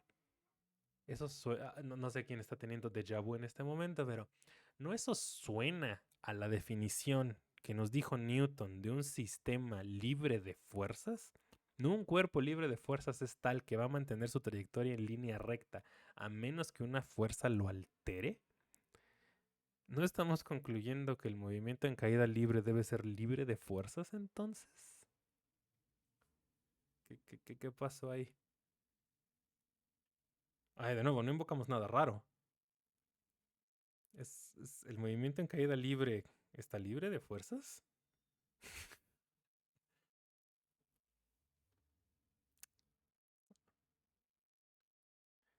Bien, no del todo. Resulta que hay un strike ahí pequeño, sutil, pero muy importante. Estamos omitiendo un detalle muy importante, y es que la caída libre es un movimiento acelerado. La ley de Newton completa lo que nos dice es que el cuerpo tiene que seguir manteniendo su estado de movimiento en línea recta, desde luego, pero uniforme. Tiene que estar a velocidad constante. Si no, no. Si algo se acelera, no puede estar libre de fuerzas. Ok. Más aún, sabemos que hay otros tipos de movimientos que se dan debido a la gravedad, a lo que llamamos gravedad, que claramente no son en línea recta. Por ejemplo, la Tierra dándole vueltas al Sol. Está contenta dándole vueltas en circulitos, bueno, elipses alrededor del Sol. Eso claramente no es en línea recta y es un movimiento que está generando la gravedad, la interacción gravitacional entre el Sol y la Tierra. Entonces, si bien parecía que al individuo que le quitamos el suelo y se va en caída libre, parecía pasar por un movimiento libre de fuerzas, parece ser más claro que el movimiento alrededor del Sol revela que pues no, la gravedad tiene que ser una fuerza, porque las trayectorias causadas por la gravedad están muy lejos de ser una línea recta. Ok, ¿qué es lo que nos deja de enseñanza toda la discusión hasta el momento? Que la gravedad debe ser una fuerza con todo esto. Por lo menos, mientras sigamos usando el concepto de fuerza que nos dejó Newton. Porque fíjense que eso fue lo que invocamos, que Newton nos dijo, el movimiento tiene que ser rectilíneo y uniforme. Si no, no está libre de fuerzas. Si modificamos el concepto de fuerza que nos dejó Newton, entonces podría ser que la gravedad bajo ese nuevo concepto de fuerza no sea una fuerza, sino que sea otra cosa. Eso suena suficientemente loco. Cualquier otra persona habría llegado a ese punto y habría dicho, no, pues que voy a estar yo modificando las leyes de Newton. O sea, para nada. La gravedad es una fuerza y se acabó, seguimos para adelante. O sea, sí, el principio de equivalencia es una curiosidad muy chistosa y lo que sea, pero pues es lo que es, ni modo. Así es la naturaleza. A Einstein no le pareció satisfactorio. Einstein dijo, no, aquí hay algo raro. O sea, cuando en la física no puede haber curiosidades chistosas. En la física hay leyes. Y una curiosidad chistosa no puede quedarse así. Tiene que haber una ley física detrás que está causando estas cosas. Para Einstein, el principio de equivalencia era fundamental. Ahí hay algo. El principio de equivalencia nos está diciendo algo de la gravedad que no estamos entendiendo. Entonces, ¿qué fue lo que hizo Einstein? Dijo, pues ni modo, si hay que modificar las leyes de Newton, pues que así sea. Vamos a modificar el concepto de fuerza que nos dejó Newton y vamos a seguir modificando la física para que la gravedad no sea una fuerza. Y que entonces lo que pasó, que el movimiento en caída libre sea indistinguible del sistema de referencia inercial, el movimiento libre de fuerzas, no sea una simple curiosidad, sino que sea una consecuencia de las leyes de una ley de la física que deje claro que eso es lo que tiene que pasar. Una ley de la física que diga que la gravedad no es una fuerza, que es otra cosa. Bien, entonces, la gravedad no es una fuerza. Eso es lo que dijo Einstein. Sin embargo, uno no puede simplemente decir que la gravedad no es una fuerza. O sea, sí en Twitter, sí en Facebook, pero pues uno tiene que decir, ok, si no va a ser una fuerza, entonces, ¿qué cosa es? ¿Con qué lo vas a sustituir? ¿Cuál es tu nueva explicación? Bien, Einstein dedicó un buen rato de su vida a explicar qué sí iba a ser entonces. La primera ley de Newton dice lo siguiente, parafraseando: un cuerpo libre de fuerzas va a conservar su estado de movimiento en trayectoria recta a velocidad constante. Dado que la gravedad, lo que entendemos como gravedad, permite que existan trayectorias elípticas, necesitamos ser capaces de incluir esas trayectorias elípticas en la ley de Newton. O sea, aquí tiene que haber una modificación que sea tal que la trayectoria de la Tierra alrededor del Sol encaje en esta definición de libre de fuerzas. Lo que vamos a hacer entonces es relajar el requisito de que las únicas trayectorias libres de fuerzas en líneas rectas recorridas a velocidad constante. Vamos a modificar eso. ¿Cómo lo vamos a modificar? Yo les propongo la siguiente modificación. Es un cuerpo libre de fuerzas, hasta aquí va igual, conservará su estado de movimiento, hasta aquí sigue igual, en la trayectoria más recta existente a velocidad constante. La trayectoria más recta que exista. Y la va a recorrer a velocidad constante. Esa es la modificación que vamos a hacer. Y spoiler, resulta que eso es lo que hizo Einstein, esencialmente. Modificó tantito la ley de Newton. Ya no es línea recta, es más o menos línea recta. Lo que se alcance a dejar. O sea, no es línea recta, pero es trabajo honesto. Bien. Suena chiste, pero resulta que Einstein ya tenía bueno, no lo tenía exactamente en el momento que se le ocurrió, pero se puso a revisar libros de mate, se puso a preguntarle a sus colegas, a Hilbert y a un montón de banda, o sea, si eso existía, una manera de poner esa taruga en términos formales. La gente de matemáticas le dijo, sí, sí, sí, en geometría ya existe un concepto similar. Hay unas cosas, unas curvas que se llaman geodésicas y esas pueden ayudarte a lo que quieres hacer. Entonces Einstein dijo, perfecto, y le explicaron lo que es una geodésica. Vamos a estudiar el concepto formal de geodésica la próxima semana, a todo detalle. Por el momento solo quiero incluirlo de forma intuitiva para que podamos proseguir con la discusión. En palabras simples, una geodésica es la trayectoria más recta que existe en un espacio dado. Resulta que, ahora ya sabemos de variedades, que en una variedad plana, vamos a ver qué significa que una variedad sea plana, cuál es la definición formal, existen líneas rectas. Uno puede definir lo que se llama literal línea recta. Sin embargo, en otras variedades más generales, que no sean planas, que sean otra cosa, por ejemplo, la superficie de la esfera, en la superficie de un hiperboloide, una silla de montar, uno no puede definir líneas rectas. Eso ya lo habíamos platicado, pero es que los vectores viven en el espacio tangente. No hay línea recta como tal. Hay un concepto que generaliza la noción de línea recta. Ese concepto es una curva geodésica. Entonces, lo que quiero que quede bien claro en este fraseo es que no es que nuestra modificación a la ley de Newton sea que la partícula está intentando seguir una línea recta, pero por alguna razón no puede. No, no lo va a intentar porque no existe tal cosa como una línea recta. Existen las geodésicas, ya no las líneas rectas. El ejemplo típico es el ecuador de la superficie de una esfera. Como ya platicábamos, una línea recta no puede vivir en la superficie de la esfera. O sea, si ustedes toman una línea recta e intentan poner sobre la superficie de la esfera, pues se va a acabar curvando. Una geodésica es lo más cercano a una recta que se pueda, dada una variedad, dada, vamos a ver, la curvatura de esa variedad. Entonces, esto es una geodésica. Claramente no es una línea recta, pero es lo que más formalmente se asemeja a una línea recta, dada los parámetros de ese espacio, de esa variedad. Ok, ahora, es muy claro que desde nuestra perspectiva, fuera de la superficie de la esfera, el ecuador es una línea curva. Sin embargo, quiero que recuerden cómo es que estamos viendo las cosas. Cuando estamos hablando de una variedad y estamos diciendo que la superficie de la esfera es una variedad, estamos pensando solo en la superficie de la esfera y eso es lo único que existe. No existe afuera, no existe adentro de la esfera, solo existe esa superficie. Visto desde la superficie de la esfera es lo más recto que se puede, dada la curvatura de la esfera. Ya ven los terraplanistas. Otra de las cosas que dicen para probar que la Tierra es plana es que si uno sale de, qué sé yo, de Ecuador y uno le da la vuelta al globo y empieza y uno va de Ecuador y quiere llegar, qué sé yo, al otro continente, cruzar el océano. Dicen, yo me moví un montón y nunca sentí que el avión tuviera que inclinarse tantito para ir por la curvatura de la Tierra. La razón es esa, estamos moviéndonos a lo largo de una geodésica. Es lo que más se le asemeja a una línea recta y desde la superficie no lo notamos. Bueno, en ese caso también es porque el avión es suficientemente pequeño y está yendo a suficiente velocidad como para que no lo noten, etc.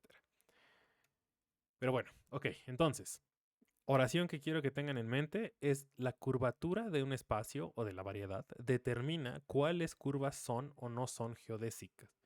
Esta oración va a ser muy importante. Ok, la modificación de la primera ley de Newton parece ser entonces, un cuerpo libre de fuerzas conservará su estado de movimiento en trayectoria geodésica a velocidad constante. Ya no se ve chafa, ya no dice nada más recta que exista, ya dice geodésica. Ya leímos, ya suena serio. Entonces Einstein platicó con los matemáticos le dijeron esto, él se fue a escribir estas cosas y ya iba muy contento de que ya tenía nueva física. Sin embargo, después regresa, le pregunta a Hilbert, oye, mira, lo que escribí, dice Hilbert, uy, a ver, ahí hay un problema porque entonces no entendiste bien. Tú me estás diciendo que quieres que la trayectoria elíptica de la Tierra alrededor del Sol sea una geodésica, ¿no? Ok. ¿Con qué espacio estás modelando?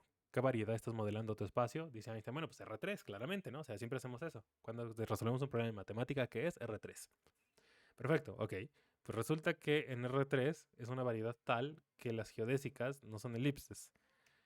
En R3 las geodésicas son literalmente líneas rectas. R3 es una variedad que cumple los parámetros para ser llamada plana y entonces las geodésicas son líneas rectas, sí existen. Entonces no, tu elipse no es una línea recta, no modificaste nada, si esto es lo que estás haciendo. Entonces Einstein se va consternado, sigue pensando y dice, no, a ver, aquí hay otra cosa muy interesante, hay dos ideas aquí muy importantes. Entonces primero dice, bien, un error fue pensar que lo que yo quería era modelarlo como una geodésica en el espacio, porque ya desde hace rato, si recuerdan, hace unas semanas vimos que eso no es así. Ya desde hace unas semanas modificamos la segunda ley y empezamos a hablar del espacio-tiempo en la segunda ley. Hablamos de la conservación del cuatro momento, si recuerdan. Una trayectoria elíptica no es una geodésica en el espacio, pero pues uno cabe preguntarse, bueno, ¿y será en el espacio-tiempo? Ya no pensando solo en la Tierra dándole vueltas alrededor del Sol, sino bueno, ¿y qué pasa si considero que también se mueve en el tiempo? ¿Esa cosa será una geodésica? ¿Será la curva más recta que existe en ese espacio-tiempo? Pero resulta que uno le piensa un poco y no, tampoco. Vamos a hacer el cálculo en unas clases, pero no. El espacio-tiempo de Minkowski, que es donde hemos estado trabajando hasta el momento, resulta que es igual que R3, igual que Rn, es plano. Entonces, las trayectorias geodésicas también son líneas rectas. Espacio-temporales, pero rectas. Son las trayectorias de sistemas inerciales que estuvimos estudiando desde el inicio del curso, de hecho, las geodésicas en Minkowski. Bien, entonces esto parece que no está funcionando. Pero entonces, si estábamos diciendo que en la esfera las geodésicas no son líneas rectas, sino son esos ecuadores, por ejemplo, y de hecho el ecuador tiene como más o menos la cara de lo que queremos, vale la pena preguntarse, bueno, ¿y qué tal? ¿Qué tal si el espacio-tiempo no es solo Minkowski? ¿Qué tal si solo estamos lidiando en el espacio-tiempo de Minkowski bajo ciertas situaciones específicas? ¿Qué tal si cuando hay gravedad, el espacio-tiempo ya no es Minkowski? ¿Qué tal si el espacio-tiempo es otro? ¿Qué tal si el espacio-tiempo se curva, similar a como se curva la esfera? En ese caso, la trayectoria elíptica de la Tierra alrededor del Sol sí será una geodésica en ese espacio-tiempo. La respuesta es que sí. Eso es lo que vamos a ver en las siguientes clases. Y vamos a ver cuál es la geodésica, y vamos a ver la ecuación, y vamos a demostrar con toda ley que la trayectoria de la Tierra alrededor del Sol sí es una geodésica. Entonces sí, celebramos que Einstein lo logró. La primera ley de Newton modificada, que es con la que vamos a trabajar de aquí en adelante, es la siguiente. Un cuerpo libre de fuerzas conservará su estado de movimiento en una geodésica espacio-temporal parametrizada de forma afín. Ese es el requerimiento de velocidad constante ahora. Parametrización afín es lo que ya vimos, es parametrizada por el tiempo propio. Vamos a ver que hay algunas sutilezas ahora que la variedad es curva en cuanto al tiempo propio, pero básicamente es lo que ya discutimos. donde las trayectorias geodésicas están determinadas por la curvatura del espacio-tiempo. Dependiendo de qué tan curvado o cómo, de qué manera específica está curvado el espacio-tiempo, van a ser las geodésicas. Eso es porque la curvatura no nada más es algo está curvo o no, no es algo binario. Hay muchas maneras de medir curvatura. La esfera está curvada de una forma muy particular y es diferente a cómo está curvada una silla de montar, por ejemplo. Vamos a ver cómo se modela eso y cuáles son las ecuaciones que rigen ese tipo de, justo la curvatura de ese tipo de espacios. Entonces, bajo esta nueva ley, esta nueva modificación, logramos el objetivo. Y la gravedad ya no es una fuerza. ¿Por qué? Porque en presencia de gravedad, los cuerpos lo que van a hacer es seguir geodésicas espaciotemporales. Y como entonces entra en este caso, la gravedad ya no es una fuerza. Ok, a ver. Hay mucho que explicar de este punto. No solo fue llegar aquí y triunfar, lo logramos. Hay muchas cosas que discutir. Para entender con más claridad a qué nos estamos refiriendo cuando decimos que la gravedad no es una fuerza. Porque, ojo, no estamos diciendo que no exista la gravedad, que es lo primero que uno puede llegar a malentender de escuchar esto. Lo que estamos diciendo es que no es una fuerza. Ok, en presencia de lo que entendemos como gravedad, un cuerpo está libre de fuerzas y su trayectoria va a ser una geodésica. El cómo sean dichos efectos gravitacionales va a determinar cuáles trayectorias son geodésicas y cuáles no. Recuerden esta oración, ahorita la vamos a retomar. El cómo sean dichos efectos gravitacionales va a determinar cuáles trayectorias son geodésicas y cuáles no. Esa oración que acabo de decir se parece mucho a una oración que dijimos hace unos minutos. Las dos oraciones son las siguientes. Número 1. El cuáles curvas son geodésicas y cuáles no lo son está determinado por la curvatura de la variedad en cuestión. Y número 2, la que acabo de decir. El cuáles curvas son geodésicas y cuáles no lo son está determinado por la gravedad en el espacio-tiempo. Observen estas dos oraciones. Son súper parecidas. De hecho, parecen estar diciendo lo mismo. Y en realidad lo están. Siempre y cuando hagamos una asignación con las únicas dos cosas que son diferentes en estas dos oraciones. Curvatura y gravedad. Einstein dijo, no es que no haya gravedad, no es que la gravedad no exista, la gravedad existe, solo que no es una fuerza. Eso que percibimos, lo que entendemos como gravedad, en realidad lo que estamos sintiendo es que el espacio-tiempo está curvado de cierta forma específica. Y esa curvatura, es lo que se manifiesta como lo que entendemos como efectos gravitacionales, como la Tierra dándole vueltas al Sol, como nosotros cayendo de forma libre de la superficie de la Tierra. Eso es gravedad y todo eso es porque el espacio-tiempo está curvado de una forma específica. Esa es la conclusión. Gravedad es curvatura. De ahí viene. Esa oración súper rara con la que empezamos hace un rato viene de aquí. Ok, entonces, hasta este punto, espero que quede claro ahora, pues de dónde sale esa idea tan rara de que el espacio-tiempo está curvado y que la gravedad es eso. Espero que el camino haya sido suficientemente lógico y natural para llegar a este punto. Pero ahora, en los minutos que nos quedan, lo que hay que entender es qué significa, es que lo entendamos bien a profundidad. No nada más, ok, ya vimos de dónde sale, sino que en serio qué significa que la gravedad sea curvatura. ¿Cómo opera esto? Déjenme ponerles un ejemplo, un fenómeno descrito por esas dos interpretaciones distintas de la gravedad. Como que la gravedad es una fuerza y luego interpretado como que la gravedad es curvatura. Bien, el fenómeno es, nosotros estamos ahorita parados en la superficie de la Tierra. Tiene que haber gravedad. ¿Ok? En la teoría de gravitación de Newton, el que nosotros estemos de pie sobre la Tierra se explica de la siguiente forma. Se explica porque la Tierra nos está atrayendo hacia su centro todo el tiempo, mediante la acción de su fuerza de atracción gravitacional, que es debida a su masa. Como la Tierra es supermasiva, comparado con nosotros siempre nos estamos ya atrayendo hacia el centro de la Tierra, por eso estamos de pie sobre la superficie de la Tierra. Esa es la explicación que sabemos. El que Einstein haya dicho, la gravedad no es una fuerza, la gravedad es curvatura, no está diciendo que el resultado de este experimento sea diferente. Al contrario, o sea, claramente nosotros estamos de pie sobre la superficie de la Tierra. Lo que hizo Einstein fue explicar ese mismo fenómeno de una forma diferente. En la teoría de relatividad general de Einstein, lo que está ocurriendo es que la Tierra no está generando fuerza gravitacional. No hay tal cosa como fuerza gravitacional. Lo que está pasando es que la Tierra, como es muy masiva, está curvando al espacio-tiempo a su alrededor de forma específica. Y es esa curvatura, como ahora el espacio-tiempo ya no es plano, sino que está curvo, entonces la geodésica ya no es línea recta, velocidad constante. La geodésica ya es otra cosa. La geodésica ahora es caída libre. La geodésica es línea recta, aceleración constante. Y eso es lo que estamos haciendo, cayendo hacia el centro de la Tierra. Ahorita que estamos de pie sobre el suelo, o en la silla, Newton nos dice, pues es que las fuerzas están cancelándose. La normal se está cancelando con la fuerza gravitacional. Einstein dice, no. La línea geodésica sería que cayéramos directamente al centro de la Tierra. No estamos llegando al centro de la Tierra porque está el suelo, como dijimos, y el suelo nos está empujando. Entonces, no somos cuerpos libres de fuerza en este momento. La normal está haciendo efecto sobre nosotros y por eso no logramos continuar nuestra trayectoria geodésica. Es por esa razón que los sistemas en la superficie de la Tierra no pueden ser sistemas de referencia inerciales, porque siempre está la normal. No están libres de fuerza.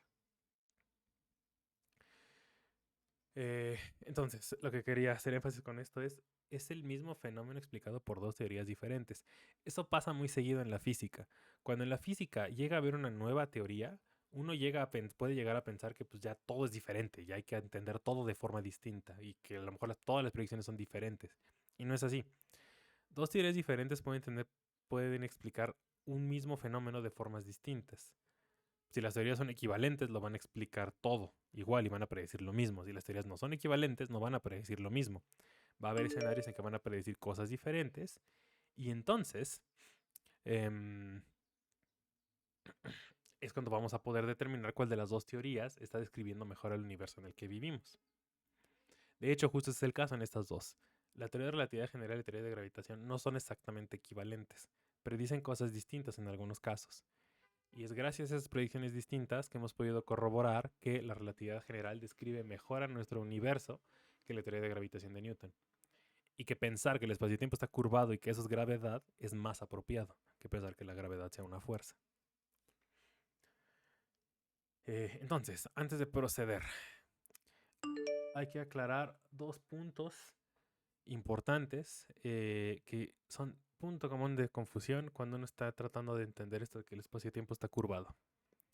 Y ambos puntos los ilustra perfecto la siguiente imagen. Este es el dibujito típico de la Tierra curva el espacio-tiempo porque está masiva y entonces pues, seguimos geodésicas y pues eso es lo que hace que nos caigamos.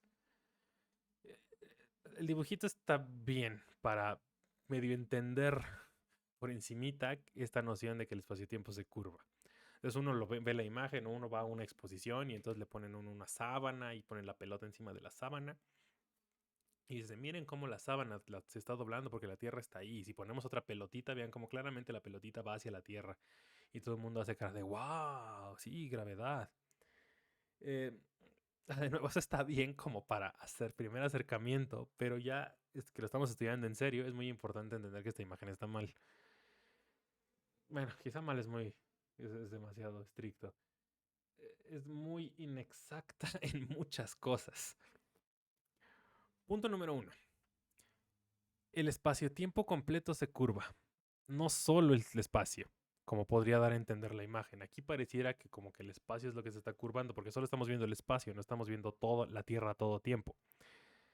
Einstein lo que nos dice es que el espacio-tiempo completo se curva, tiempo incluido.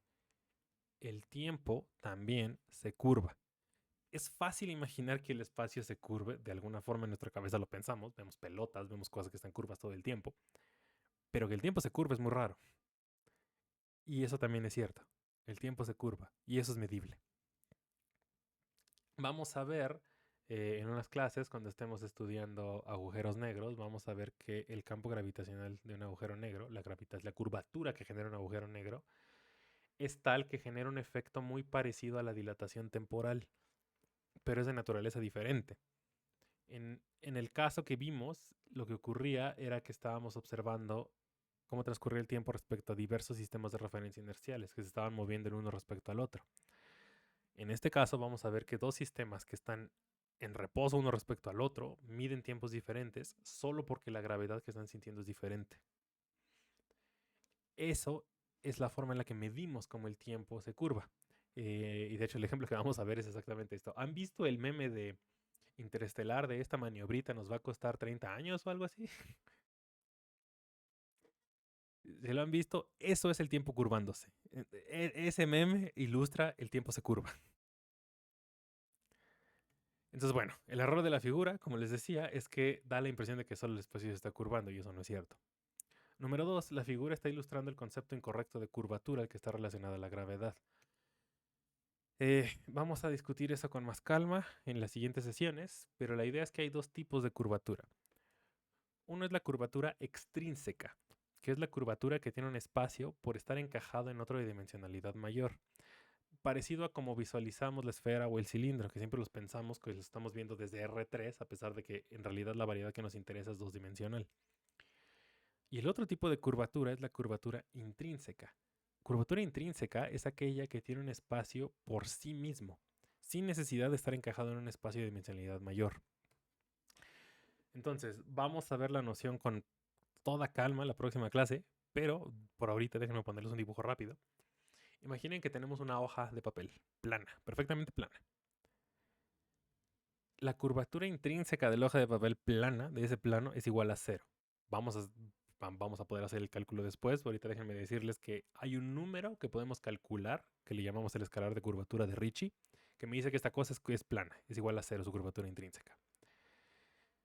Si ustedes toman esa hoja de papel y la ponen ahora en R3 y lo que hacen es envolverla, hacerla taquito, como un cilindro, desde R3, desde lo que nosotros estamos viendo, pues se curvó, ¿no? La curvamos, le hicimos taquito. Pues resulta que no. Si uno sigue calculando ese escalar de curvatura, es independientemente de ese encaje, de que yo la hice taquito, esa curvatura intrínseca sigue siendo igual a 0. Pero no así la curvatura extrínseca. La curvatura extrínseca, después de hacerle este chiste a la hoja de papel, es distinto de 0. Son dos cosas distintas. Ahora, el ejemplo típico de una variedad que tiene curvatura intrínseca distinta de 0 es la superficie de la esfera. Ese es el caballito de batalla, siempre, superficie de la esfera. Nosotros siempre vemos a la esfera encajándola en R3, así es como la visualizamos. Desde esa perspectiva, es claro que su curvatura extrínseca es distinta de 0, porque la estamos viendo desde fuera.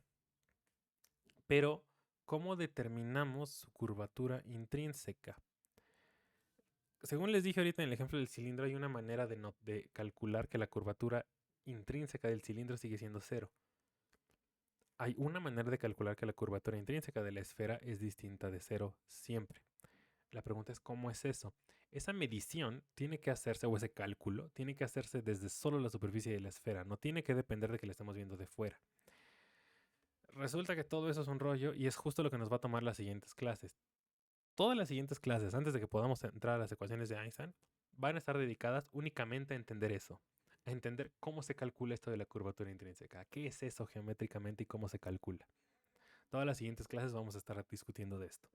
La próxima clase vamos a ver unas animaciones que muestran claro cómo es que se debe de hacer esa medición. Luego la bronca va a ser a ponerle matemáticas formales y eso nos va a llevar un ratín, pero lo vamos a lograr. Bien, si por el momento me han creído que hay dos tipos de curvatura, y la próxima clase va a quedar bien claro por qué hay dos, eso abre la pregunta bien, si hay dos, la gravedad, ¿con cuál de los dos está relacionado? La gravedad está relacionada con la curvatura intrínseca. Eso es lo que estamos pensando, lo que estaba pensando Einstein cuando propuso su teoría. Y eso es consistente con lo siguiente. Hasta donde sabemos, el espacio-tiempo 3 más 1 dimensional en el que vivimos no está encajado en un espacio-tiempo de dimensionalidad mayor. O sea, no hay más dimensiones hasta donde sabemos. Entonces, todo lo que hagamos, todas las mediciones que hacemos, siempre las hacemos desde el espacio-tiempo mismo. Nunca nos salimos para verlo desde fuera y hacer los cálculos. Todo se hace desde adentro. Entonces, la curvatura tiene que ser la intrínseca. Que dicho sea de paso, pero son los dos nombres. Y extrínseca es de externa, intrínseca es de interna. Entonces, bueno, el dibujito lo que hace parecer es que el espacio-tiempo esta malla o lo que sea que está tratando de representar el espacio-tiempo se está curvando como para abajo, como que hacia algún lugar externo. Entonces más bien está ilustrando curvatura extrínseca, no intrínseca. Es el otro error que tiene este dibujito. Entonces bueno, pues sí, si lo ven, de nuevo es una buena ilustración para medio introducir a la gente a estos conceptos, pero no es buena idea tomárselo literal. La bronca, como les he dicho, es que los dibujos que son correctos son mucho más difíciles de explicar. No difíciles, lleva más tiempo explicarlos, que es lo que vamos a aprender en las siguientes clases. Pero bueno, ya. Esa es la mejor ilustración, la más sencilla que tenemos por ahora. Ok, entonces, ya para cerrar, resumen. Si lograron aguantar hasta acá en la clase o en el video, si lo están viendo ya en YouTube, una vez que terminemos esto, pues resulta que estas últimas 2 horas han sido el gran resumen de lo que es la relatividad general. O sea, esto es relatividad general. Ya discutimos todas las leyes de la física que hay detrás de la relatividad general. No hay más. En palabras, ya es todo. Esto es lo que acaba. Esto es relatividad general. Las clases que nos faltan del curso las vamos a dedicar a responder una sencilla pregunta. ¿Cómo escribimos una teoría que describa todo eso? Como dice Roberto, en resumen, nos faltan las mates para detallar qué es la gravedad. Resulta que eso no es casualidad. Cuenta la leyenda que eso mismo es lo que le pasó a Einstein, que él casi después de publicar su paper de especial, él ya tenía muy bien claro cuál iba a ser la continuación. Y ya había hecho estos experimentos y demás, y ya tenía bien claro todas estas ideas físicas que discutimos, ya las tenía súper claras. Lo que no tenía ni la más remota idea de cómo escribir de forma formal es todo eso. Y fue lo que le tomó un rato más, por eso hay ese gap como de año y medio o 2 años entre uno y otro, un paper y otro, porque le tomó un rato estudiar matemáticas para escribir su teoría. Nosotros no tenemos 2 años, tenemos que hacerlo esto en 2 semanas, así que pues ni modo. Tenemos que abrocharnos el cinturón y echarnos el curso express. No va a estar tan mal, como verán. En realidad las herramientas que necesitamos para entender lo poco que vamos a ver no son tan complicadas. Para entender toda relatividad sí se necesita mucho, pero para lo poco que vamos a alcanzar a ver no necesitamos tanto. Y lo vamos a ver con cuidado, de todos modos. Entonces bueno, eso ya es lo último y eso es lo que vamos a hacer las siguientes semanas. Preguntas hasta acá de la clase del día de hoy. Preguntas.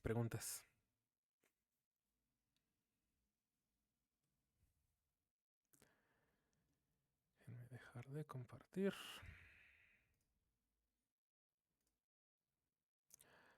Preguntas.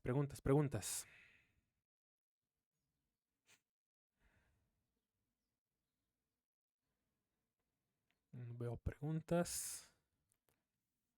Bien, el jueves vamos a comenzar con este camino para ir definiendo las matemáticas. Va a haber muchas cuentas. Vayan haciéndose esa mentalidad. Las siguientes 2 tareas van a ser muchas cuentas, muchos cálculos, muchos mecánicos, pero cálculos. Entonces, es lo que toca. Roberto pregunta, ¿podríamos decir que esta idea es 100% originaria de Einstein o ya había algo de trabajo similar anterior?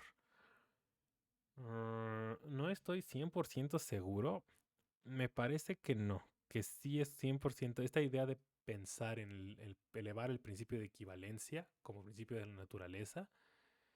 O sea, ya había algunas ideas antes acerca de estas nociones de masa inercial, masa gravitacional. Había una cosa que se llama el principio de Mach, creo. Pero usar todas esas ideas para plantear el principio de equivalencia y luego usar eso para plantear que la gravedad no es una fuerza, sino es curvatura, eso me parece que sí es completamente de Einstein. Ahora bien, lo que también se cuenta la leyenda es que en el camino, como tuvo que platicar con mucha gente, y la teoría en realidad se basa mucho en ideas matemáticas que los físicos no conocían en ese entonces, hubo algunos traslapes con ciertas cosas que habían hecho ya algunos matemáticos. Por ejemplo, dice María, ¿qué matemático fue el que dio Einstein la idea de geodésica? Toda la teoría de curvatura la ideó No estoy muy seguro si fue entre los dos juntos o fue independiente uno del otro, pero fue Hilbert. Hilbert es el otro nombre importante que siempre aparece en relación a relatividad. El lagrangiano o la acción de la teoría, que no lo vamos a ver en el curso, pero eso existe, se llama la acción de Einstein-Hilbert, porque Hilbert fue el que pensó en cómo escribir un lagrangiano y un principio de mínima acción para la relatividad. Entonces fue Hilbert el que ayudó con estas cosas. Sí, desafortunadamente no tengo ninguna referencia específica en cuanto a cosas históricas, pero bueno, seguro si lo googlean van a encontrar muchos cuentos muy interesantes respecto a este periodo de la historia de la física. Más preguntas antes de que terminemos. Más preguntas, más preguntas.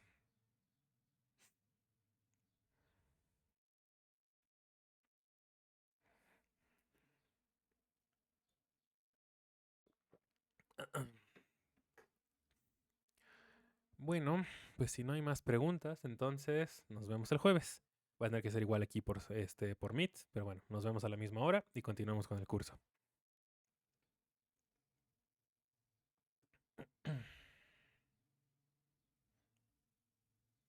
Dale, pues nos vemos. Cuídense mucho.